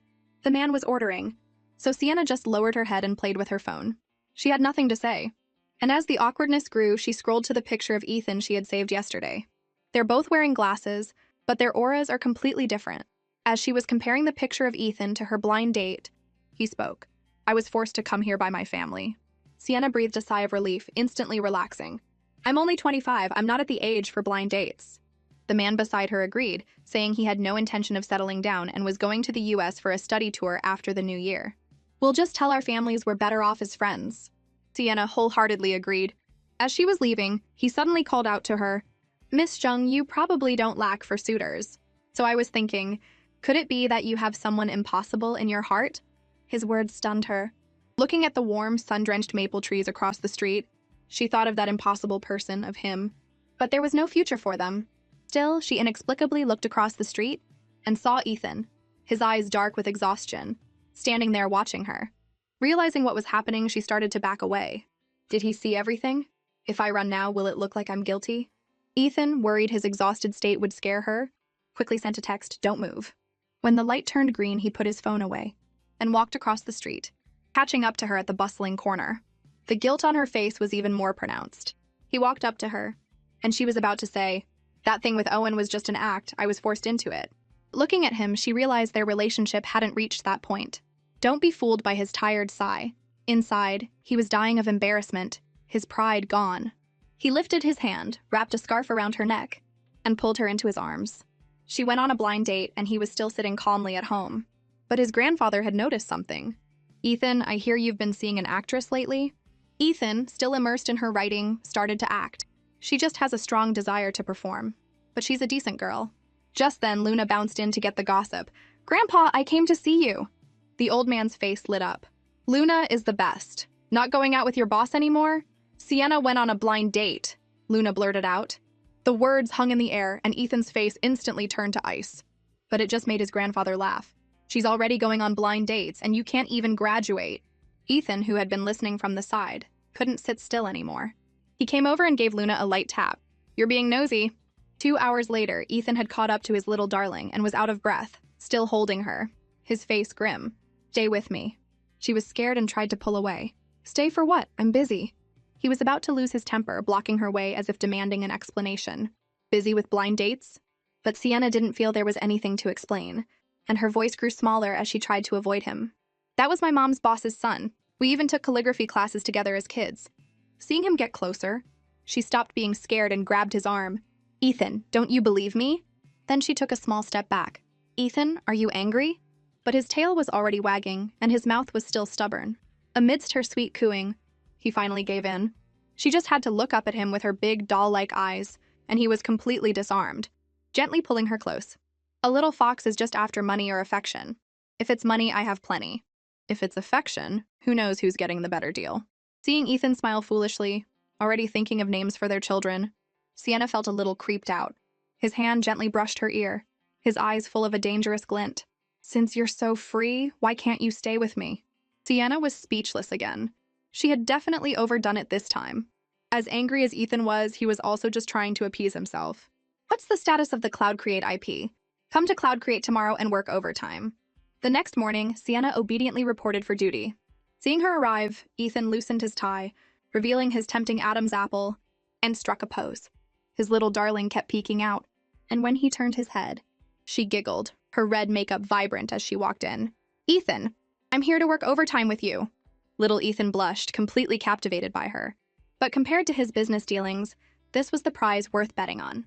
And for this woman, this Oscar-worthy actress he couldn't figure out, he was willing to risk it all. Under her spell, he smiled and held out his hand. "Come here." This man was finally making his move on Sienna. He had her come in for overtime and assigned her a 3T by file. Sienna was on the verge of tears. "Ethan, you bastard, you really did just call me into work." In the capitalist's den, she didn't dare complain and just started reading. She went through mountain after mountain of files, but there was no end in sight. She was exhausted, dizzy, and seeing stars. She took a break and snuck a peek at Ethan. So much time had passed, and he was still sitting there, occasionally tapping his keyboard. Was he playing Minesweeper behind that screen? But as she got more and more engrossed, he caught her staring. He raised an eyebrow and asked. Caught in the act, she quickly went back to work. "No," but he saw right through her. "Then why do you keep looking at me?" She dropped the act, looked him straight in the eye, and boldly admitted, "What's wrong with looking at you? If you weren't looking at me, how would you know I was looking at you?" The next second, she smirked playfully. "It's because you're so delicious, Mr. She. I just have to look." Then she proudly lifted her chin and went back to work. His eyes darkened. He hadn't expected this little fox to dare to play with fire, to call him delicious. A burning sensation spread through his chest. He put down his work and sat down next to her. Sienna jumped, her heart pounding like crazy. Why did he suddenly come over here? He closed his eyes, slowly took off his glasses, and then turned, transforming into a preening peacock. It rendered her speechless. "I've looked," but he wrapped his arm around her neck, pulling her into his arms in an instant, and said with squinting eyes, "You look and then you hide? You're not going to let me look back?" The sudden move made her face flush. "I'm afraid you'll get addicted to my beauty and won't be able to pull yourself away." He was once again amused and ruffled her hair. "I'm addicted? What are you afraid of?" He squinted at her. "Afraid I'll eat you?" Her brain short-circuited, and her next words were an automatic reply. "Wow, I'm so excited, Mr. Shy." He pinched her soft pink cheek. "Have you no shame?" She couldn't take it anymore and stood up to leave. "You're so annoying!" But she was a step too slow. He was taller and longer-limbed, and he easily pulled her onto his lap. "What I said. Did you hear?" She became obedient. "I heard. You told me to come work overtime, so I came." He twirled a strand of her hair.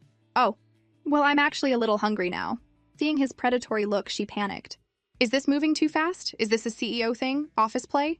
But just as he was about to make his next move, she tried to pry his hands off, but she couldn't. With a small grunt, she made him blush. "Mr. Shy, it's broad daylight and we're in the office. This isn't very appropriate, is it?" He had already lifted her up and settled her on his lap, holding her tight. "What's not appropriate? Who said you can't do it in the office during the day?" He then buried his face in her shoulder and murmured, "It's because reporter Jung is so delicious." She was so scared she was seeing double, and she was on the verge of screaming, when she forcefully pushed him away. Oh God, my own words came back to bite me. This pervert Ethan is the worst. Ethan's heart-stopping moment has arrived. When the proud Ethan turned bad to the bone, pressing against Sienna, she was dying of embarrassment. After her half-hearted resistance, she realized he was just enjoying her cute expression. But as his advances brought their noses together, a flustered Sienna covered his mouth. "If you keep talking like that, I'm going to have an urgent need to go to the restroom." But he just held her waist tighter, questioning her softly. "So you have that kind of fetish?" Sienna knew she was no match for him and started pushing frantically. "Ethan, you bastard, stop talking about office play and let me go, to the restroom." He closed his eyes, a smile playing on his lips. He then stood up, set the little fox down, and took a step back. "What were you thinking? Pack up your things and go eat at that table." Sienna saw the food and was stunned. He paused. "Does your company not allow eating in the office during the day? Do you prefer to eat in the restroom?" That shut her up completely. So it was about the office, not play? That jerk Ethan, I never realized he was this bad. Looking at the 6 dishes and 1 soup, she started inhaling her food like a storm.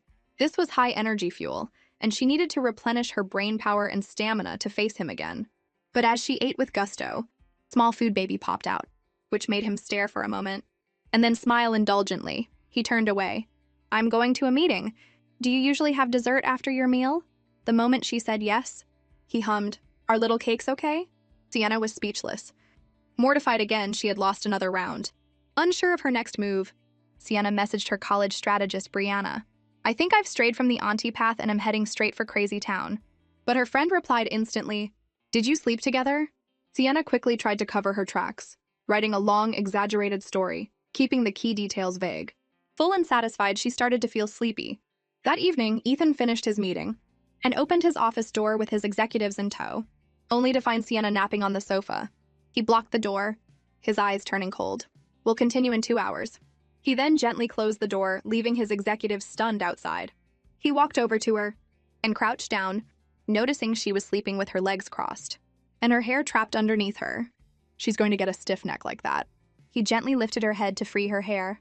In her sleep, she mumbled, "Ethan, you jerk. You tricked me. You're bad." He tried to pull his hand away, but accidentally brushed against her soft skin. His heart pounded and he looked away. Mortified, he was completely smitten. "Don't move, just lie down." Just then, she turned her head and consciously pushed him away. "I don't want to be friends."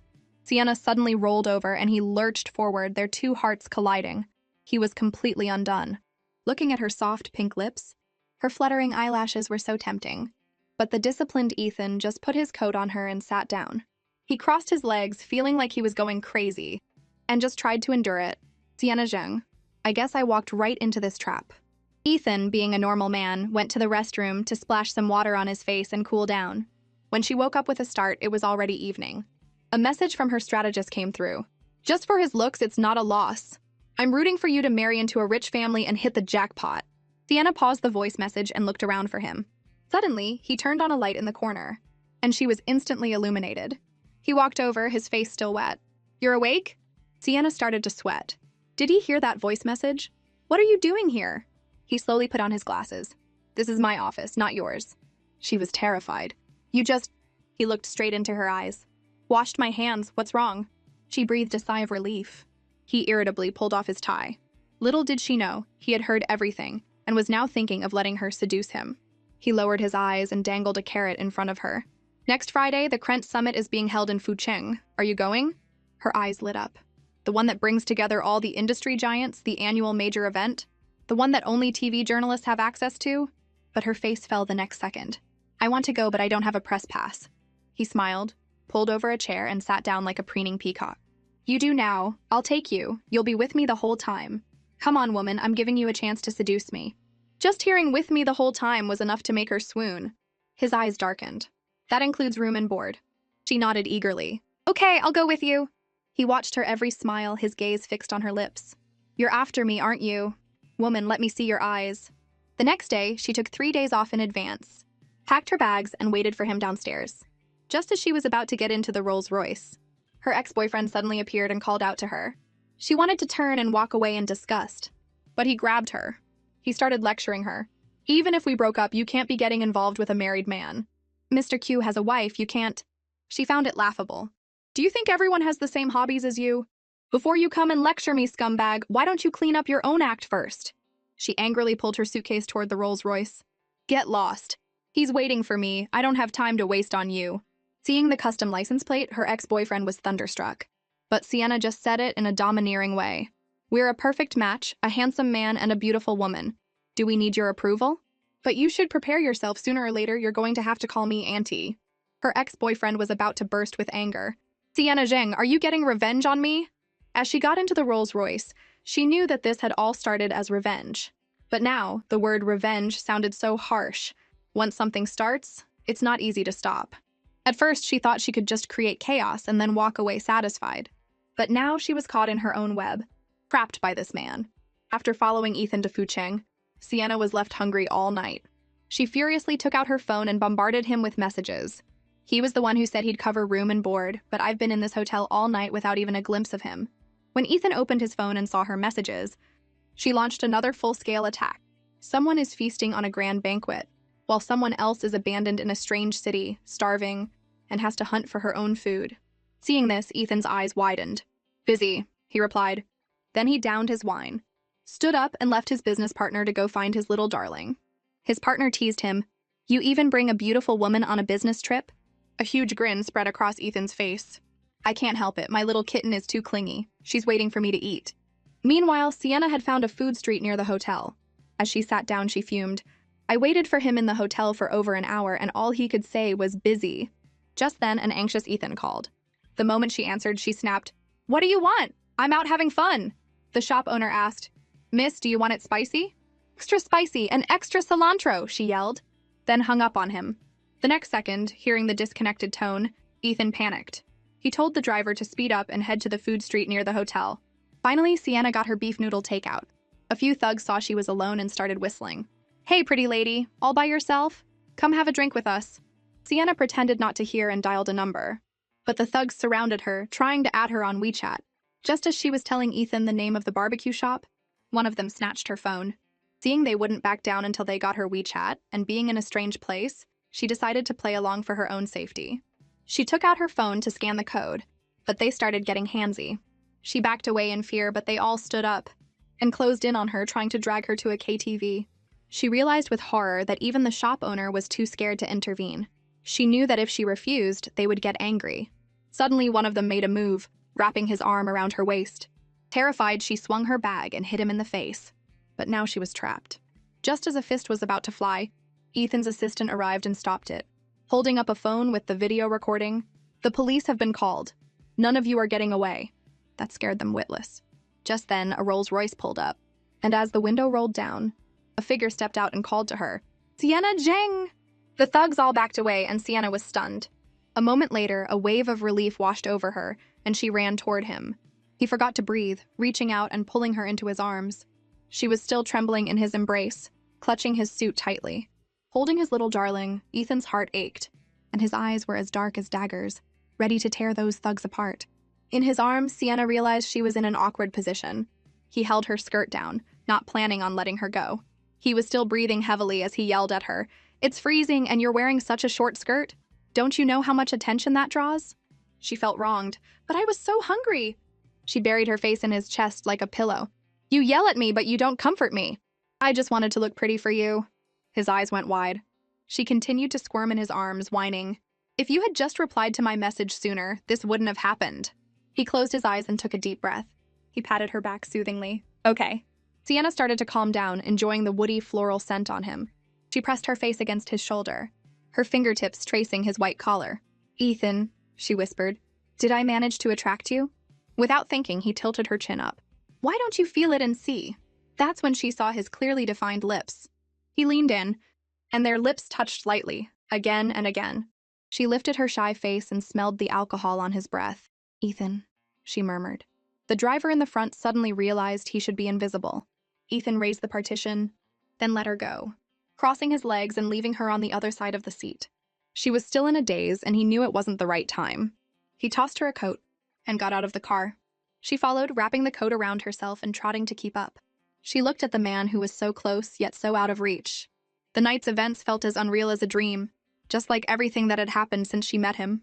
He turned and looked at the lonely little kitten. Lost in thought again? He came back and took her hand. Holding his warm, real hand, she felt a sense of relief. Thank God he's here. Just then, he took a call. The thugs who had harassed her had been sent to prison for life. Sienna was eating a strawberry, overjoyed. She was about to praise him for being so amazing. When he questioned her, "The elevator is here. What are you daydreaming about now?" She used the opportunity to get closer. That kiss just now, was it because of the alcohol? But it was too fast. His face darkened and he took off his gloves without a word. But Sienna, sensing the mood, decided to tease him. "Can I apply for a retest?" The moment the elevator doors closed, he scooped her up by the waist and kissed her again. The strawberry fell from her hand as he kissed her passionately. But she got scared and tried to push him away, surrendering, which only made the insatiable Ethan grab her hands, gently brush her nose with his, and then pull her back by her waist for another forceful kiss. Just then, someone pressed the elevator button. It startled her, and her legs gave out. Ethan, who had taken off his glasses, made her look at him. "Do you feel it now?" After her retest with Ethan, Sienna huffed and pushed him away. "It tastes like strawberry wine." Then she scurried away. "I'm going back to sleep." The next second, she looked around and felt like she was in a different world. Ethan followed her closely. "I live on this floor." Her face turned beet red. Remembering his bad behavior earlier, she ran off. "You're so annoying." She ran to the elevator, her heart still fluttering. Back in his room, Ethan sat on the sofa, crossing his legs smugly. But the memory of her soft lips made his mouth go dry. He traced the lipstick stain on his own lips, on the verge of losing his mind. The next day, he seemed a little more human. When he glanced at her, she sat primly in the Rolls-Royce and smiled. "Good morning, driver." Unsure of what persona she was playing today, she opened a group chat with her fellow reporters and pretended to be on her phone. "I can't let one kiss throw me off my game. I have to be the one in control of this relationship." Little did she know, the voice message from a male reporter she was listening to was connected to the car's Bluetooth. "Didn't you say you were going to the Fucheng conference with your dad?" Making the driver once again wish he were invisible. Ethan's silence was deafening. He raised the partition again. After the voice message finished, Sienna's world came crashing down. Ethan questioned her. "Going out with Dad? Am I that shameful?" Her attempts to explain only made things worse. He closed his eyes as if understanding. "So you have that kind of preference." Sienna sensed danger. She saw him nodding repeatedly, his words crazed. "So you like to call me Daddy." She wanted to dig a hole and hide. She'd better behave, or he really would make her call him that. The financial conference officially began, and they walked in one after the other, becoming the center of attention. Sienna was so happy she hummed a little tune as she went up to the second floor and took the best seat. Sitting in the front row like a fox borrowing a tiger's mite, she was completely captivated by the gathering of industry giants. The little kitten was so well behaved that Ethan wasn't used to it. A few hours later, she started fidgeting, curling into a ball.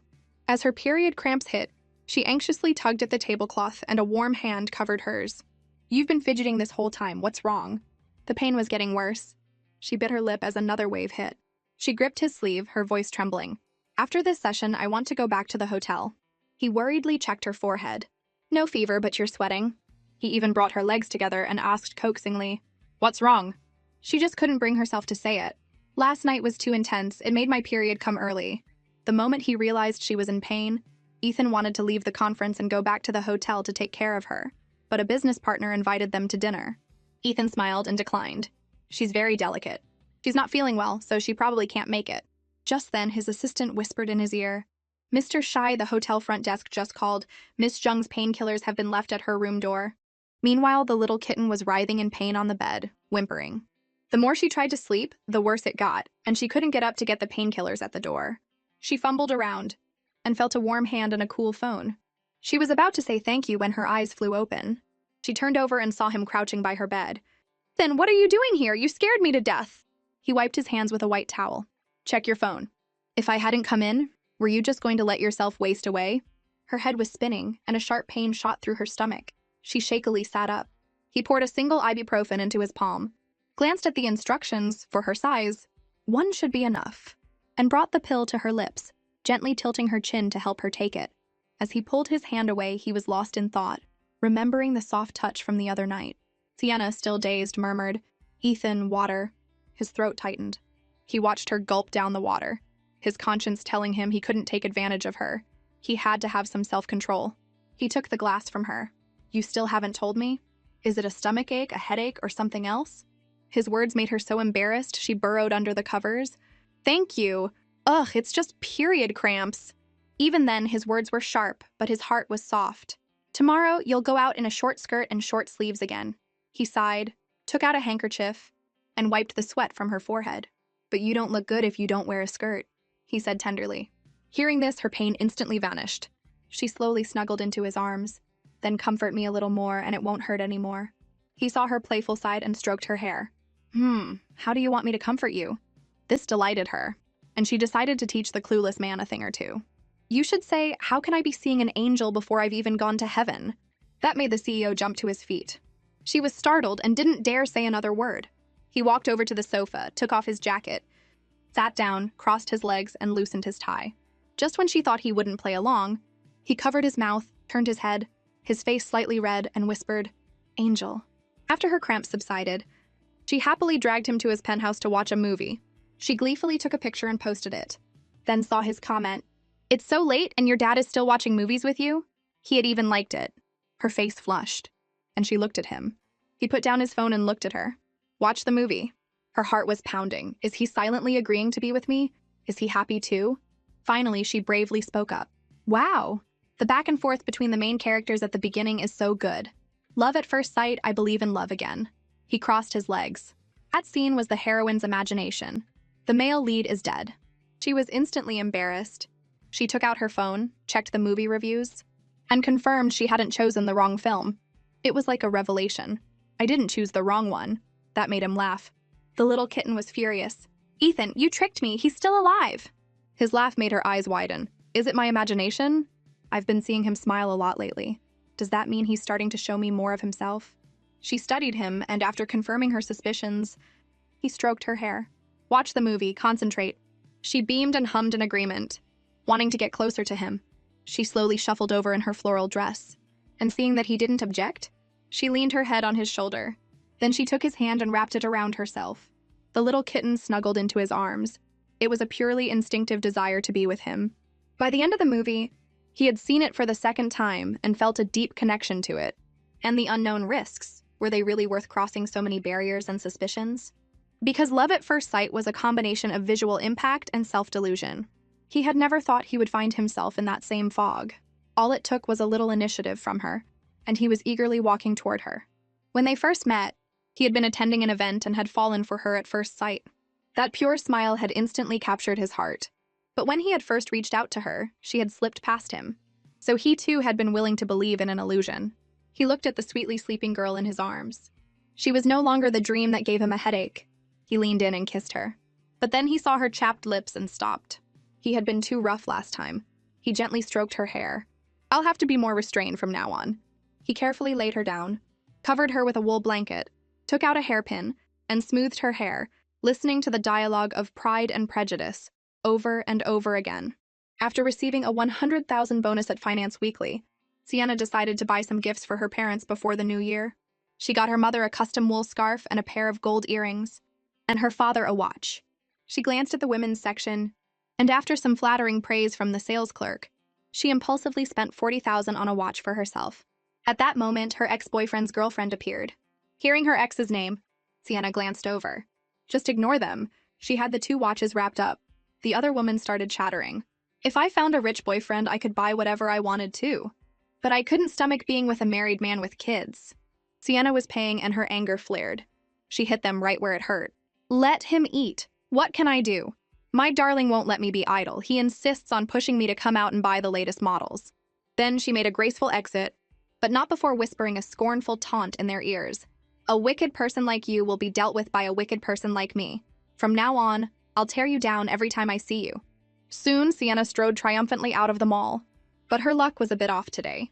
It was pouring rain, and she didn't have an umbrella. Just then Ethan called. Are you done shopping? Which exit are you at? She looked around. I'm at exit C, the small door next to it. You'll never find it. Wait for me, he said and hung up. She sighed. He's probably just dropping off his niece at the mall and picking me up on the way. She looked up and saw a Rolls-Royce parked in front of her. Ethan got out, holding an umbrella. When she saw him without his glasses, his gaze was so soft that her heart skipped a beat. It was a gentleness that made her feel guilty. After the drama just now, she suddenly realized that their story had begun with a lie. As he walked over and held the umbrella over her, heavy feelings settled in her chest.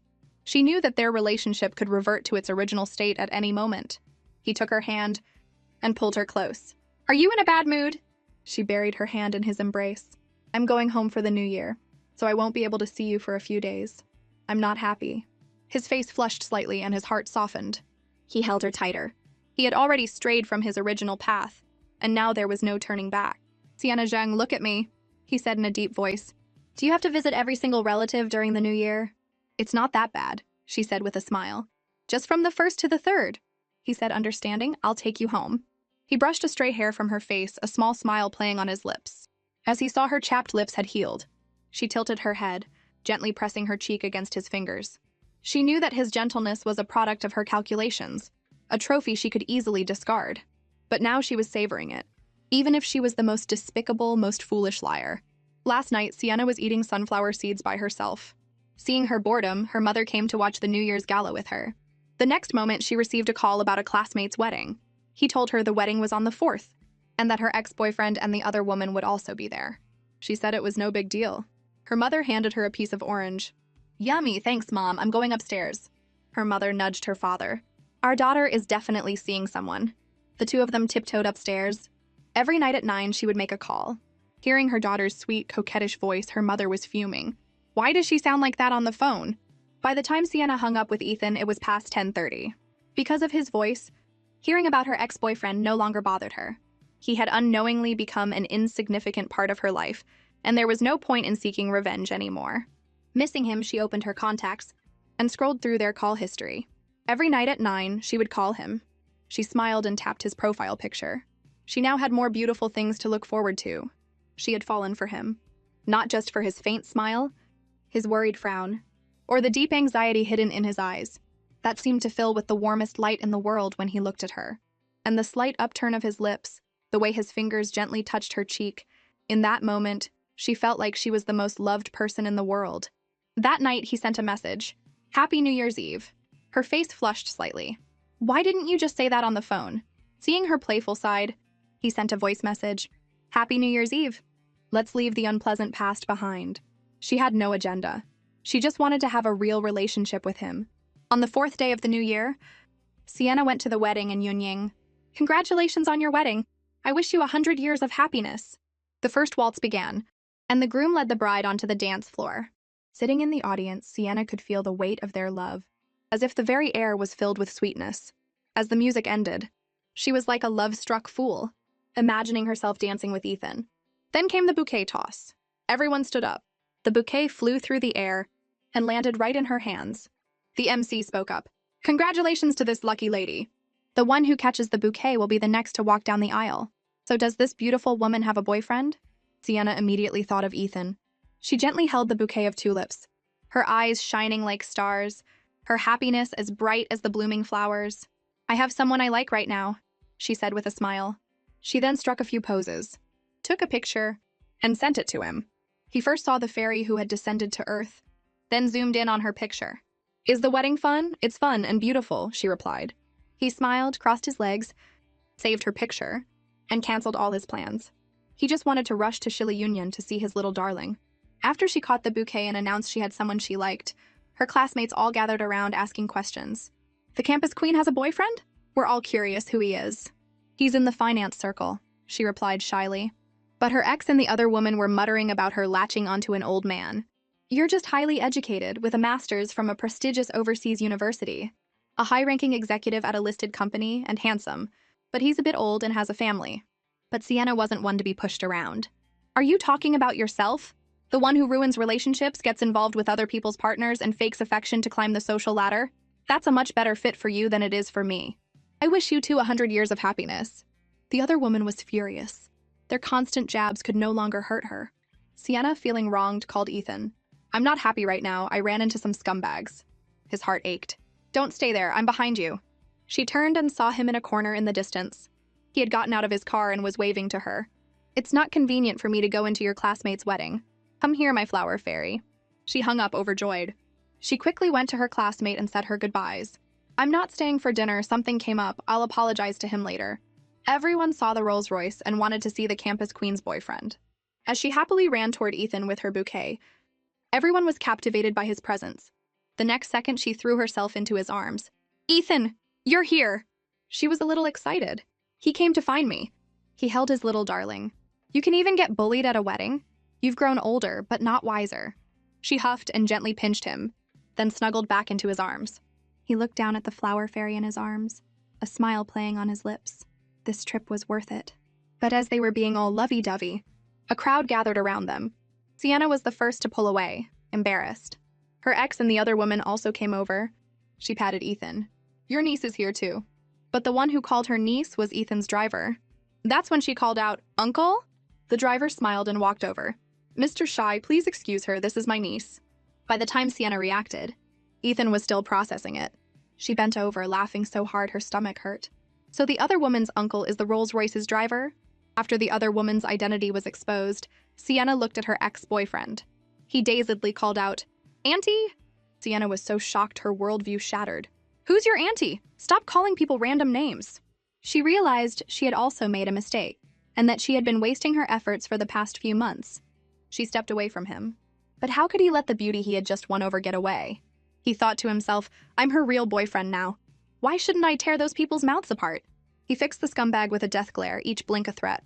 Bringing your current girlfriend to harass your ex? This man is really something else. Seeing her anxiety, he gently squeezed her hand and pulled her close. Get in the car, I'll take you away. She looked at him in surprise as he opened the car door for her. The driver, seeing his boss's dark mood, knew his job was on the line. Hey, look what you've done! Apologize to Mr. Shy! When everyone heard that Ethan was the CEO of Prestige Bank, the scumbag was so scared he bowed 90 degrees. I'm sorry! But that just made Ethan even more annoyed. His face darkened. The scumbag started trembling.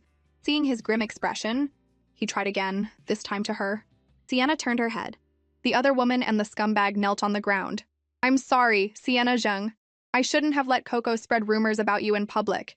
It was my mistake. Miss Zheng, please be the bigger person and forgive my recklessness. Ethan's eyes were icy. He still felt he was getting off too easy. Just then, she squeezed his hand.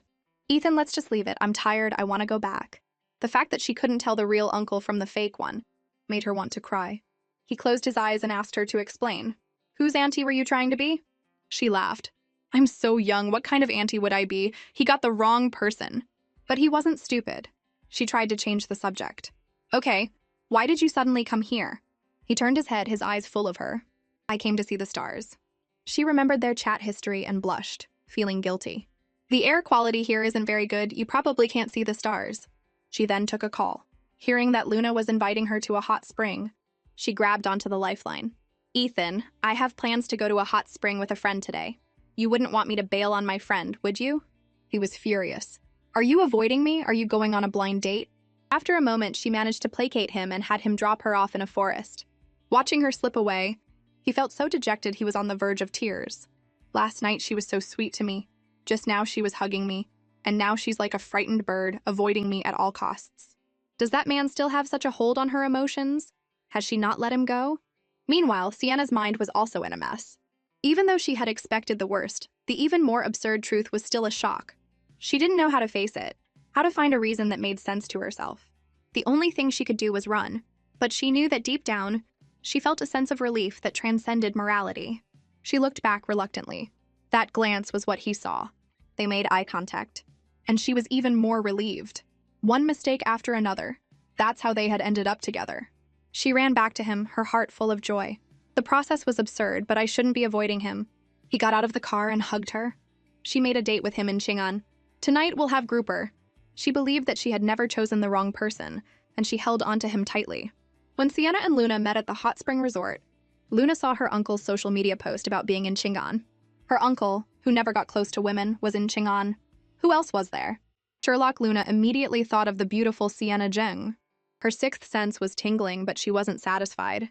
She decided to test Sienna. Sienna, how are things going with that uncle you're chasing? Sienna was still processing everything, and Luna knew she was on the right track. She playfully nudged Sienna. Sienna, let me introduce you to my handsome, rich uncle. No, no, Sienna said, terrified.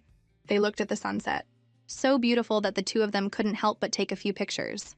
Luna edited the pictures and then sent them to her uncle with a mischievous smile. Her uncle didn't reply.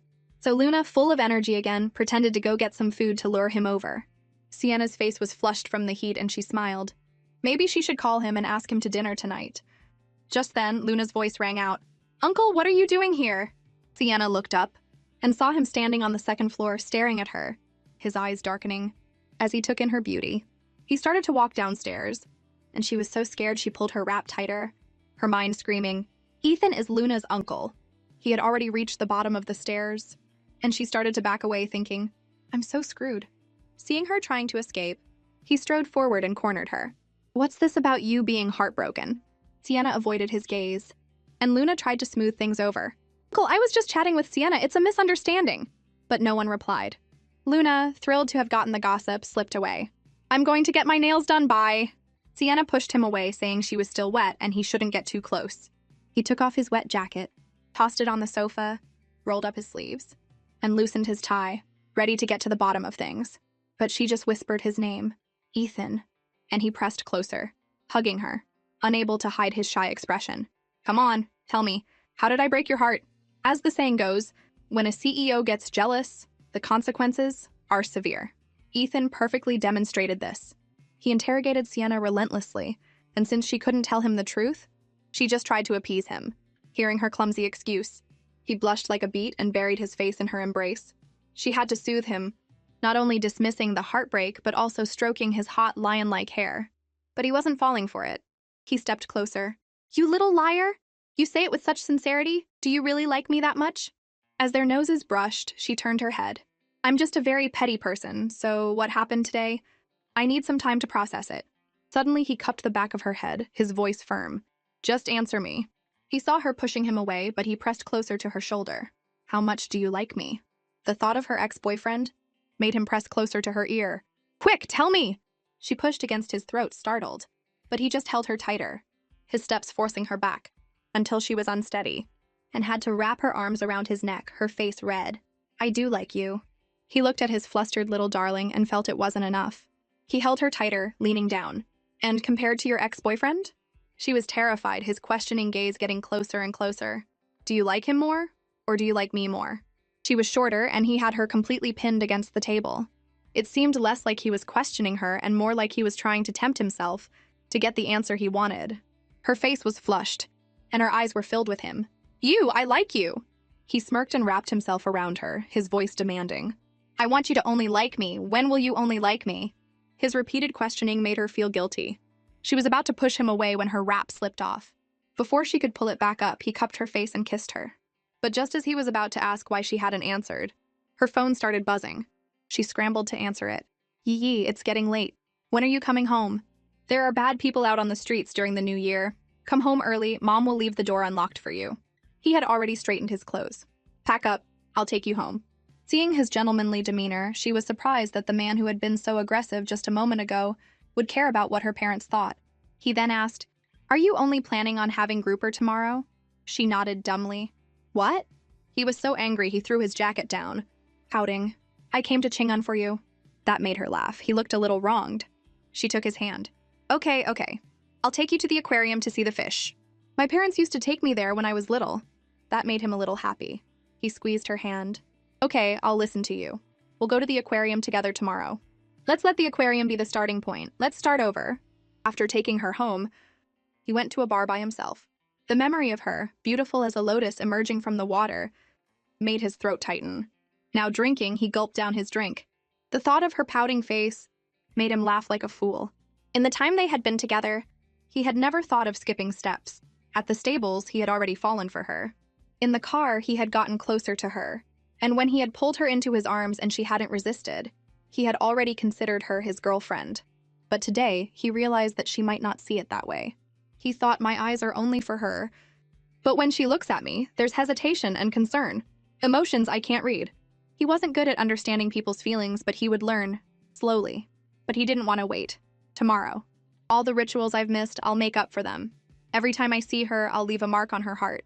In other words, he had completely turned into a statue waiting for his wife. Looking at the beautiful city lights, his mind, his eyes, his heart were filled with her clean, pure smile. The images flashed through his mind like a slideshow. The elegant woman he first met. Every glance, every silhouette that ran toward him. He was completely lost in thought. If only she were here with me right now. But he was alone, and a look of longing crossed his face. After leaving the bar, thinking about his confession, he decided he didn't need to get revenge on the scumbag anymore. But his driver was waiting for him. "Mr. Shi, I want to apologize for my niece's actions. She has already broken up with that man, and I'll have her formally apologize to Miss Jung." His face darkened. Apologize and let her get back together with her ex-boyfriend? The driver was terrified. That ex-boyfriend is no good. He just wants to take a shortcut to success. He thought you were his girlfriend's uncle and broke up with Miss Jung to get on your good side. It was a close call for Miss Jung. Ethan was suddenly quiet. "I'm going to take a walk. You can go." The driver was left standing there, stunned. Ethan walked slowly. His head bowed, trying to comfort himself. Maybe it's just a coincidence. It was just one person's side of the story. Should he doubt Sienna over one stupid remark? After all, he could see through her clumsy acting. But the affectionate looks in her eyes couldn't be fake. Thinking of the terrible consequences, he looked up at the sky, trying to convince himself, the things she said, there must be some truth to them. He stood on the dim street, unable to shake his unease, and called his niece. "Uncle, you have to be good to Sienna. Our family's perfect uncle can't be like those scumbags and break her heart." But he asked her, "What did you mean before when you said take advantage of her vulnerability? Is there someone else in her heart?" Luna was startled and without thinking told him the truth. And that's when he truly believed that Sienna had only gotten close to him to get revenge on her ex, and his heart shattered. He wandered miserably through the bustling city, his genuine affection a joke. He remembered all the times she had chased after him. "Mr. Shy, do you have a girlfriend? Can I pursue you?" "Mr. Shy, I can't walk. Carry me." "Ethan, you promised you'd have dinner with me." Sienna knows not the distance to River City, but little Ethan's eyes have worn thin with waiting. And the moment she ran to him, it all felt like a dream. He had considered it. Even the worst-case scenario, he could ignore it all. He had gambled no matter what her motives were. As long as she was there, he would stay by her side. But he had never imagined that he was just a tool for her to show off to another man. Every sweet thing she said to him was just a taunt to another man. He realized his dream was over. Between them, it was just his one-sided wishful thinking. What she brought was, in the end, just an illusion. His eyes red with unshed tears, he turned away, unable to hide his sorrow. "You did it for him, but what about me?" Meanwhile, Sienna was happily watching the first snow outside her window. "Tomorrow is my date with Ethan. I'll wear the shoes he gave me," she prayed. "I hope the snow in Chang'an doesn't stop too soon, so he and I can see more of it." The next day, Ethan went to the aquarium, sleepless. He realized he had been continuously raising the stakes in his gamble with Sienna, even though he had known all along that her every smile was just a carefully crafted illusion. He stared at her in the distance, her face red from the cold, but still breathtakingly beautiful. He had let her cheap tricks, lead him to make one emotional decision after another, and now he was about to lose everything. He looked ahead, a bitter smile on his face. His expression hardened, and he sobered up from the fantasy. "It's time to cut my losses." He looked at her pacing in the rain, and wanted to know what she was thinking, if he was just a tool for her revenge. The more he thought, the more he bowed his head. Sienna, however, was getting anxious, seeing that he still hadn't shown up. He watched her, visibly agitated, and felt that this pointless waiting was a punishment for both of them. As time ticked by, she called him. "Are you not coming?" He was standing in a dark corner. "Am I supposed to come and play a part in your act?" he said in a low voice. He closed his eyes, still hoping. "Sienna Zheng, give me a reason. At least give me one denial." But all he heard was, "I'm sorry." Hearing those two faint words, the light in his eyes slowly faded, until it was completely gone. He knew there was no reason to stay.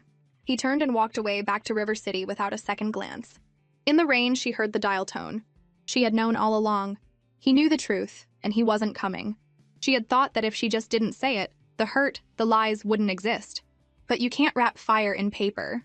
From the moment she decided to use him, the secret had been a thorn between them, making it impossible for them to have a truly equal relationship. This day was always going to come. The one whose lies were exposed had no power. The rain fell harder, the sound of it hitting the ground bringing her back to her senses. "It's all over. Go home." Just then, a staff member approached her. "Miss, you've been standing here for a long time. This place is booked for a private event today. No one is coming in. The owner has already left and we need to clean up.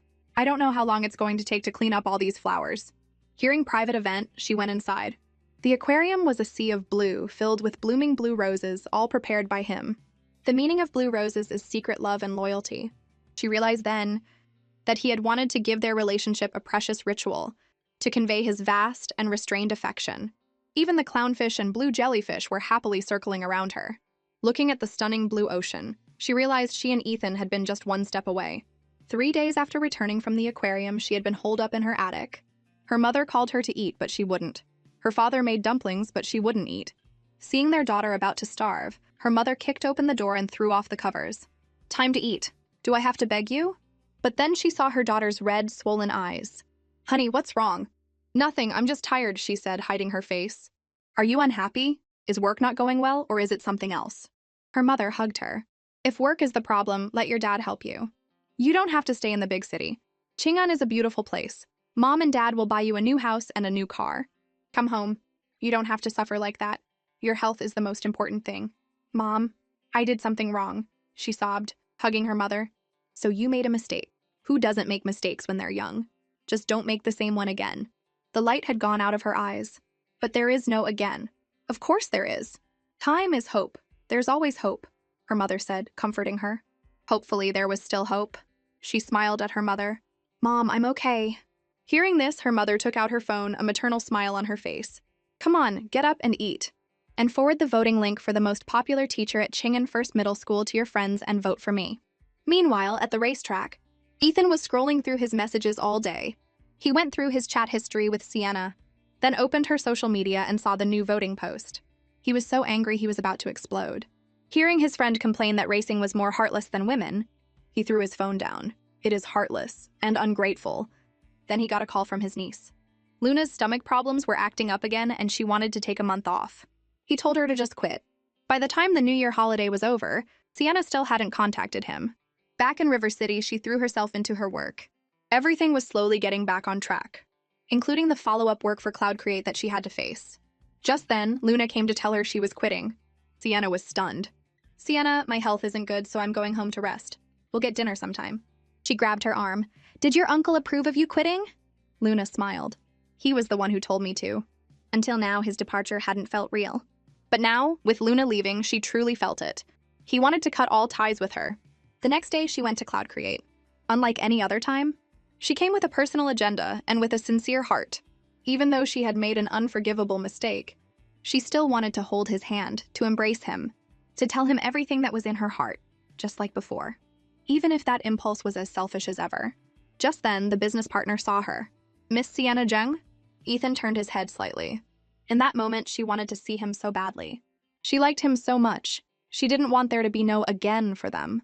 When Sienna came back to apologize, he was walking past her after finishing an interview.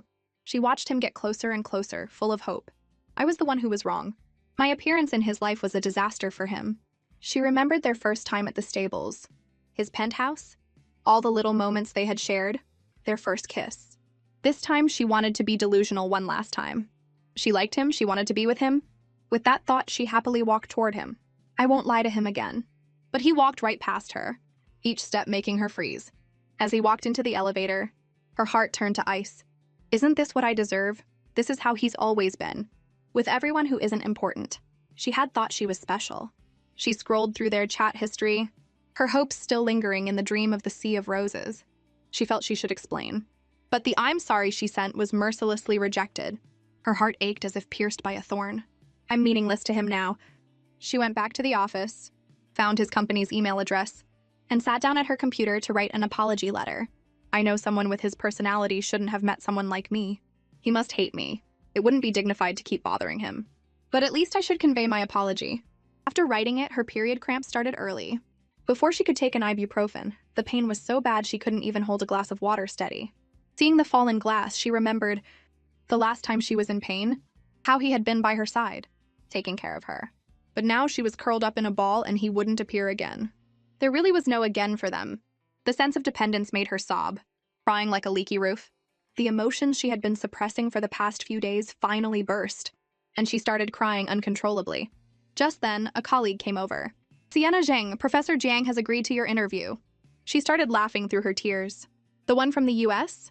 That's great. I've been trying to get him for a year and he finally agreed." Meanwhile, on the top floor of Prestige, Ethan stood in front of his private jet, remembering the time she had come to find him. As the elevator doors closed, she hadn't even looked back once. Sure enough, I'm insignificant to her. He was drinking at a private club, and in his drunken haze, he saw a woman at 12 o'clock who looked just like her. His heart stopped for a second. But when the person turned around, he turned away in frustration. He stood up to take a walk. It's not her. Even the thought of her made him feel weak, and he didn't want to think about her anymore. He went back to a private residence, and once he got home, he got drunk again. The memories flooded back, and he called out her name, Sienna Zheng. But then he opened his block list. He looked at her profile picture, unblocked her, and scrolled through her social media, their chat history. Sienna Zheng, was any of it real, even a little bit? As he scrolled to the cheesy pickup lines she had sent him, he shakily took a drink, feeling like a fool, forever believing her. The next second, he blocked her again. But he couldn't help himself. He kept looking at her fake affection. Just then, he received her apology letter in his email. "I'm sorry, I have no excuses, and I don't dare to ask for your forgiveness. I hope you never meet anyone like me again in your life. I wish you health and happiness." That's when he finally understood. All her cute, coy behavior was just an act to achieve her goal. As a financial journalist, this was her true tone. If he had realized it sooner, he wouldn't have ended up like this. Her voice echoed in his head, "Ethan, Ethan," each call making his bones tingle, until he started hallucinating. "Ethan, don't go, okay? He completely lost control and started to cry. He knew he had fallen completely. She would never cry for me. Sleepless all night, he knew he had to do something. He sent her a message. So was any of it real? But the moment he sent it, he received a notification. The other party has enabled friend verification. Seeing this, he exploded with a curse. F! Sienna deleted Ethan's WeChat after a good cry. He had been clean and decisive, while she had been dragging things out. There was no going back for them. She decided it was just an unrealistic dream. And now that she was awake, she had to get on with her life. She went to the embassy to get a visa for her interview abroad. On her way back, she ran into her blind date, Owen. He said he was also going to the US for an academic forum. As he adjusted his glasses, she was reminded of Ethan, but she pushed the thought away. Since it was lunchtime, he invited her for some hot beef hot pot. Luna, who was nearby, saw them go in together. She pretended to be casual and went to investigate. Sienna, what a coincidence! She then sat down between them. Owen gentlemanly asked the waiter for another set of bowls and chopsticks. She immediately sent a message to her uncle.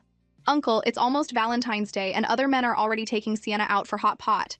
Where's your initiative? Then she sized up Owen. Not as manly as my uncle, and he doesn't look as rich. Half an hour later, she received a new message. So? That infuriated her. Seriously, can't you have a little sense of crisis? You just rely on your good looks and a little money. She angrily started eating. Owen blocked her hand. Be careful, it's hot. This soup just came out, drink it slowly. Luna's eyes widened.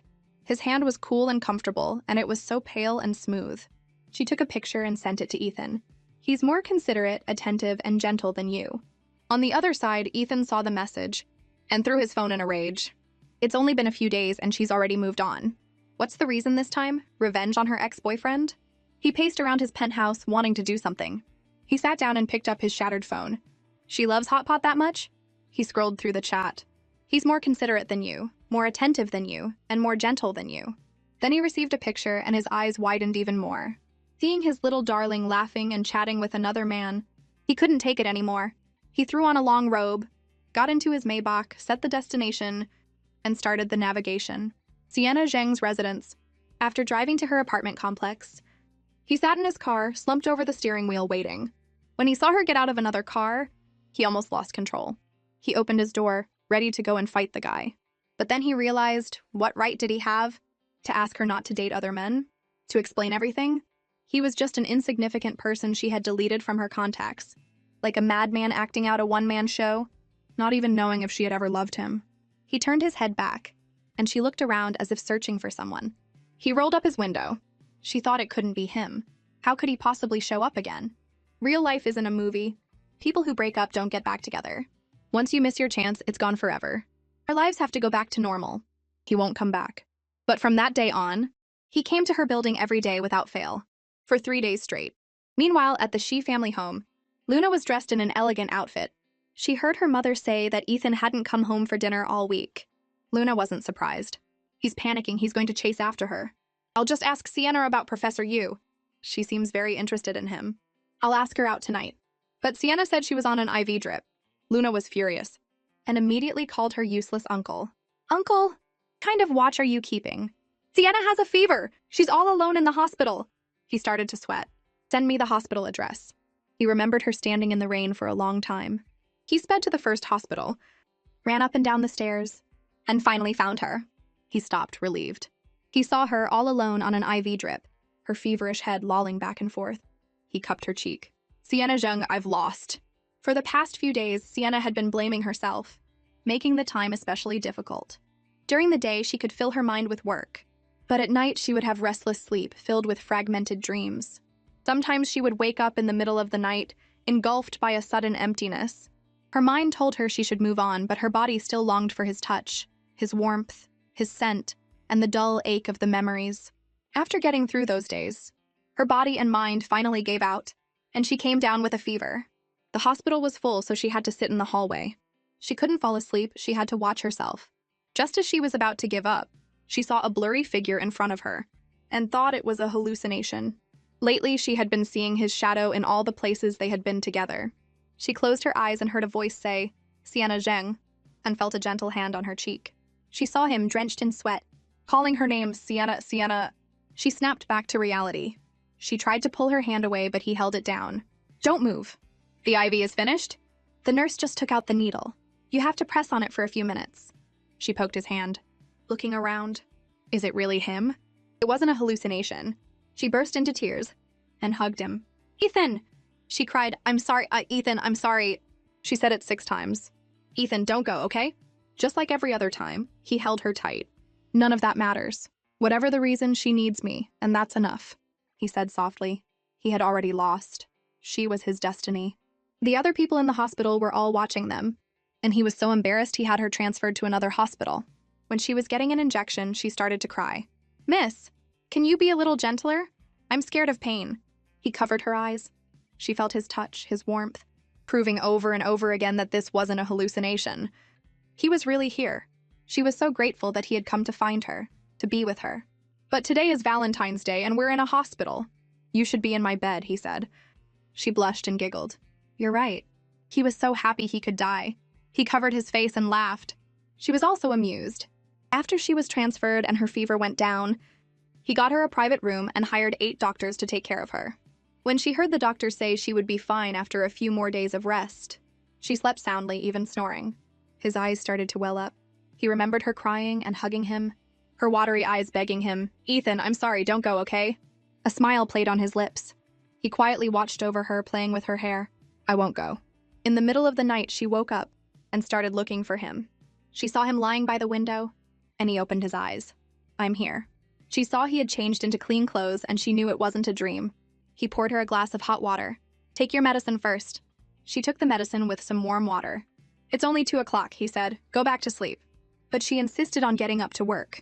As she stood up, she suddenly felt dizzy. He came over, scooped her up in a princess carry, wrapped her in a thick scarf, grabbed her laptop, and told her not to move. I'll take you home. Suddenly, she saw his shattered phone. A call came in, and a man's voice said, That Fiona seems to be interested in you. She stared, wide-eyed. A talented, beautiful, and single young woman like her is really rare. He didn't listen to the nonsense and told her to hang up. She thought of that Fiona, how they had met at a banquet. A normal, deception-free start to a story. Her heart clenched. Unlike her and his memories, which were full of lies. He gently placed her in the car, and she grabbed his hand. Ethan, I wasn't completely lying to you. He looked at her clearly. Oh. Then he leaned in and fastened her seatbelt. Then what about Fiona? What do you mean by see how you perform? She was still dizzy. Performance opportunity? She decided to perform now. She grabbed his collar and pecked his chin again and again. He gently touched her forehead and lowered her seat. Back at her apartment complex, she was fidgeting, not wanting to get out of the car. Ethan, you still haven't told me how I'm supposed to perform. He saw her thinking so seriously, staring at her phone, and a fire ignited within him. He leaned closer. Have you forgotten what you should do first? She noticed his burning gaze on her hands, and she eagerly wrapped her arms around his waist. Ethan, is this what you want? The feel of him was strangely good, and she gave him a little squeeze. He laughed. Think about it some more. She looked up into his eyes and remembered a rainy night just like this, when she had first met him at the estate. She happily hugged him tighter. He didn't remind her. Just wrap the scarf around her again. From this angle, his love was overflowing as he gazed at her. Sienna, who told you that was the first time we met? After getting home, showering, and sending her files, she still couldn't figure it out. She sent him a message, then realized she had deleted him. She anxiously got his contact from Luna, finally added him back and sent him an emoji. He replied instantly, Sleeping. I'm seriously thinking about something. What's your ideal girlfriend like? Quiet, proper, serious? She was certain he liked her at least a little. Sienna Zheng, senior reporter at Finance Weekly. Quiet personality, proper profession, serious writing style. That's me. He replied sarcastically, Is that so? Then he sent a bunch of screenshots, all of her cheesy pickup lines. The dead memory suddenly attacked her, and she replied with a screen full of no, no, no. He told her to look at how quiet, proper, and serious she was. She suddenly sent him a movie invitation, and he smiled happily at the message. The next second, she sent another message. Choose to accept. He replied, Sienna, what's up? See you on Saturday. He was the first to fall asleep, but that see you on Saturday kept her up all night with excitement. When her scumbag ex came to Cloud Create for a project, the person he met with was Ethan. He didn't even look up, and the scumbag stumbled over his words several times during his presentation. Ethan tapped his fingers, extremely disappointed. His ex is this unimpressive? He remembered the first time he attended an event. The scumbag already had a girlfriend, but was still flirting with other women. Ethan had just glanced over, And as he was walking in, he took a call from a friend. There are a lot of beautiful women here tonight. A sweet fragrance wafted past him, catching his attention. Sienna's focused professional demeanor had shaken his cold heart. He told his friend he wasn't interested in going in, and his friend teased him for being almost 30 and still single. But he thought of the beautiful, clean-looking Sienna. Close your eyes and there are beautiful women everywhere. Then he heard a presentation on financial innovation, something he had studied abroad. He looked straight at the author on stage. He hadn't heard which part of her presentation it was, but his eyes were full of admiration. It's her! After she won an award for her presentation, he asked if she would be attending the next event. The first time he heard the name Miss Sienna Zheng, she was running past him with her award, smiling. Was my presentation amazing or what? He silently repeated her name. Sienna Zheng. But just as he reached out, she brushed past him and ran to her boyfriend. He was filled with envy and jealousy. A man like that doesn't deserve such an outstanding woman. His memory ended and he received a mua from her. He stood up and told the scumbag to go home, ending the meeting. He answered her call. Ethan, I miss you. He smiled even more brightly. He had never lost. A man like that didn't deserve his soulmate. But today, on her way to meet her potential boyfriend, she was beaming. She leaned over his desk looking at the stock market and started to complain. Workaholic! We're supposed to be on a date and you're still working. After waiting for 15 minutes, she got thirsty and wanted to get some coffee. As she stood up, he reached out and pulled her onto his lap, his legs trapping hers, his eyes full of desire as he looked at her. She blushed. What are you doing? Aren't we going to the movies? He took her hand. What's the rush? Let me look at you first. She was a little stunned. You're so annoying. If you wanted to look at me, you should have said so earlier. After you're done, we're going to the movies. But he just smiled, squeezed her waist, gently put her back on the ground, and led her to the movie theater. She was a little disappointed. Just then, a woman called his name. It was the woman from the phone call. Sienna was instantly on guard, but the woman just sized her up and then ignored her, holding out her hand to him. I'd like to add you on WeChat. Sienna took the offensive, grabbing the pretty woman's arm and insisting they all go to the movies together, which made him furious. During the movie, she could feel a burning gaze on the back of her head. Sparks flying. She took out the popcorn. Ethan, want some? He stubbornly refused. A mischievous idea formed in her mind. She held up a piece of popcorn, tempting him. Lean over and I'll give you a kiss. Want one? He glanced behind her, scoffed, and then took her hand, eating the popcorn out of it. She forgot to breathe as she looked into his eyes. He gently put her hand down, his eyes full of her. Sienna, I want more. For the second piece? She touched his soft lips, and he obediently ate it, their eyes locked in a seductive dance. He swallowed, and she giggled. The woman behind them had been watching the whole show. After the movie, Sienna went to touch up her makeup. The woman went up to him, thinking Sienna was his beautiful niece. She's not my niece, he corrected her, but she is very beautiful. The woman still didn't give up and invited them to dinner. My little darling is a bit shy, he said. Sienna came back and saw them talking, her heart sinking. She saw his car and huffed. He's not just going to the movies to see a movie, is he? Seeing him about to go back to the office, she called out, Ethan, the breeze feels so nice. I don't want to take the car. Will you walk with me for a bit? He had one foot in the car. It's almost dark. You want to walk back? She dropped the pretense. What's wrong? Does the service have to be all-inclusive? That made him laugh. I'm serving you. She knew she had gotten carried away. He threw his jacket down and approached her. Who was the one who wanted to perform today? He leaned in, their foreheads touching. She thought, push him away. If I don't go now, I'm not going. He grabbed the back of her head and cupped her face, leaning in. Sienna stood on her tiptoes, hugged him tightly, and slightly parted her lips. But he just laughed in her ear. You dropped an earring, you know. Did you think I was going to kiss you? Yes, she said. He stroked her hair, saying he didn't have a habit of kissing in public, and put the earring back on for her. She grabbed his arm and made him walk with her. As the sun set, his presence finally felt real. He was really back, right in front of her, within reach. She skipped to catch up to him, then happily linked her arm through his. The warmth was real. They walked hand in hand as the sun set, and with every step she would call his name, and he would answer every time. Seeing her sweet smile, he knew it was all worth it. They took a break, and she said, Tomorrow Luna and I are going to an art gallery to see the 1,000-year-old fox. He didn't believe her. It's Luna who wants to meet my friend. His face darkened. The one you took calligraphy classes with, the blind date? Seeing he was unhappy, she leaned on his shoulder to appease him. Was I wrong? You're the best. And he's much older than your niece, you know. He was nonchalant. Even if he's 10 years older than me, he's still my junior. That makes sense. She took his hand again, wanting to make up for their lost time. Ethan, let's go together tomorrow. Sienna brought Luna to meet her blind date, Owen. The moment Luna saw him, she was smitten, and told Sienna to give them some space. The two of them hit it off, and Sienna was left questioning her life. I can't believe you actually have some artistic knowledge. I just looked it up on Wikipedia last night, Luna said helplessly. As long as I can fool him, it's fine. Is this Owen's? Sienna asked, looking at a painting. Luna was mortified. He knows about art, he was just listening to me ramble. The three of them went to a Monet screening room.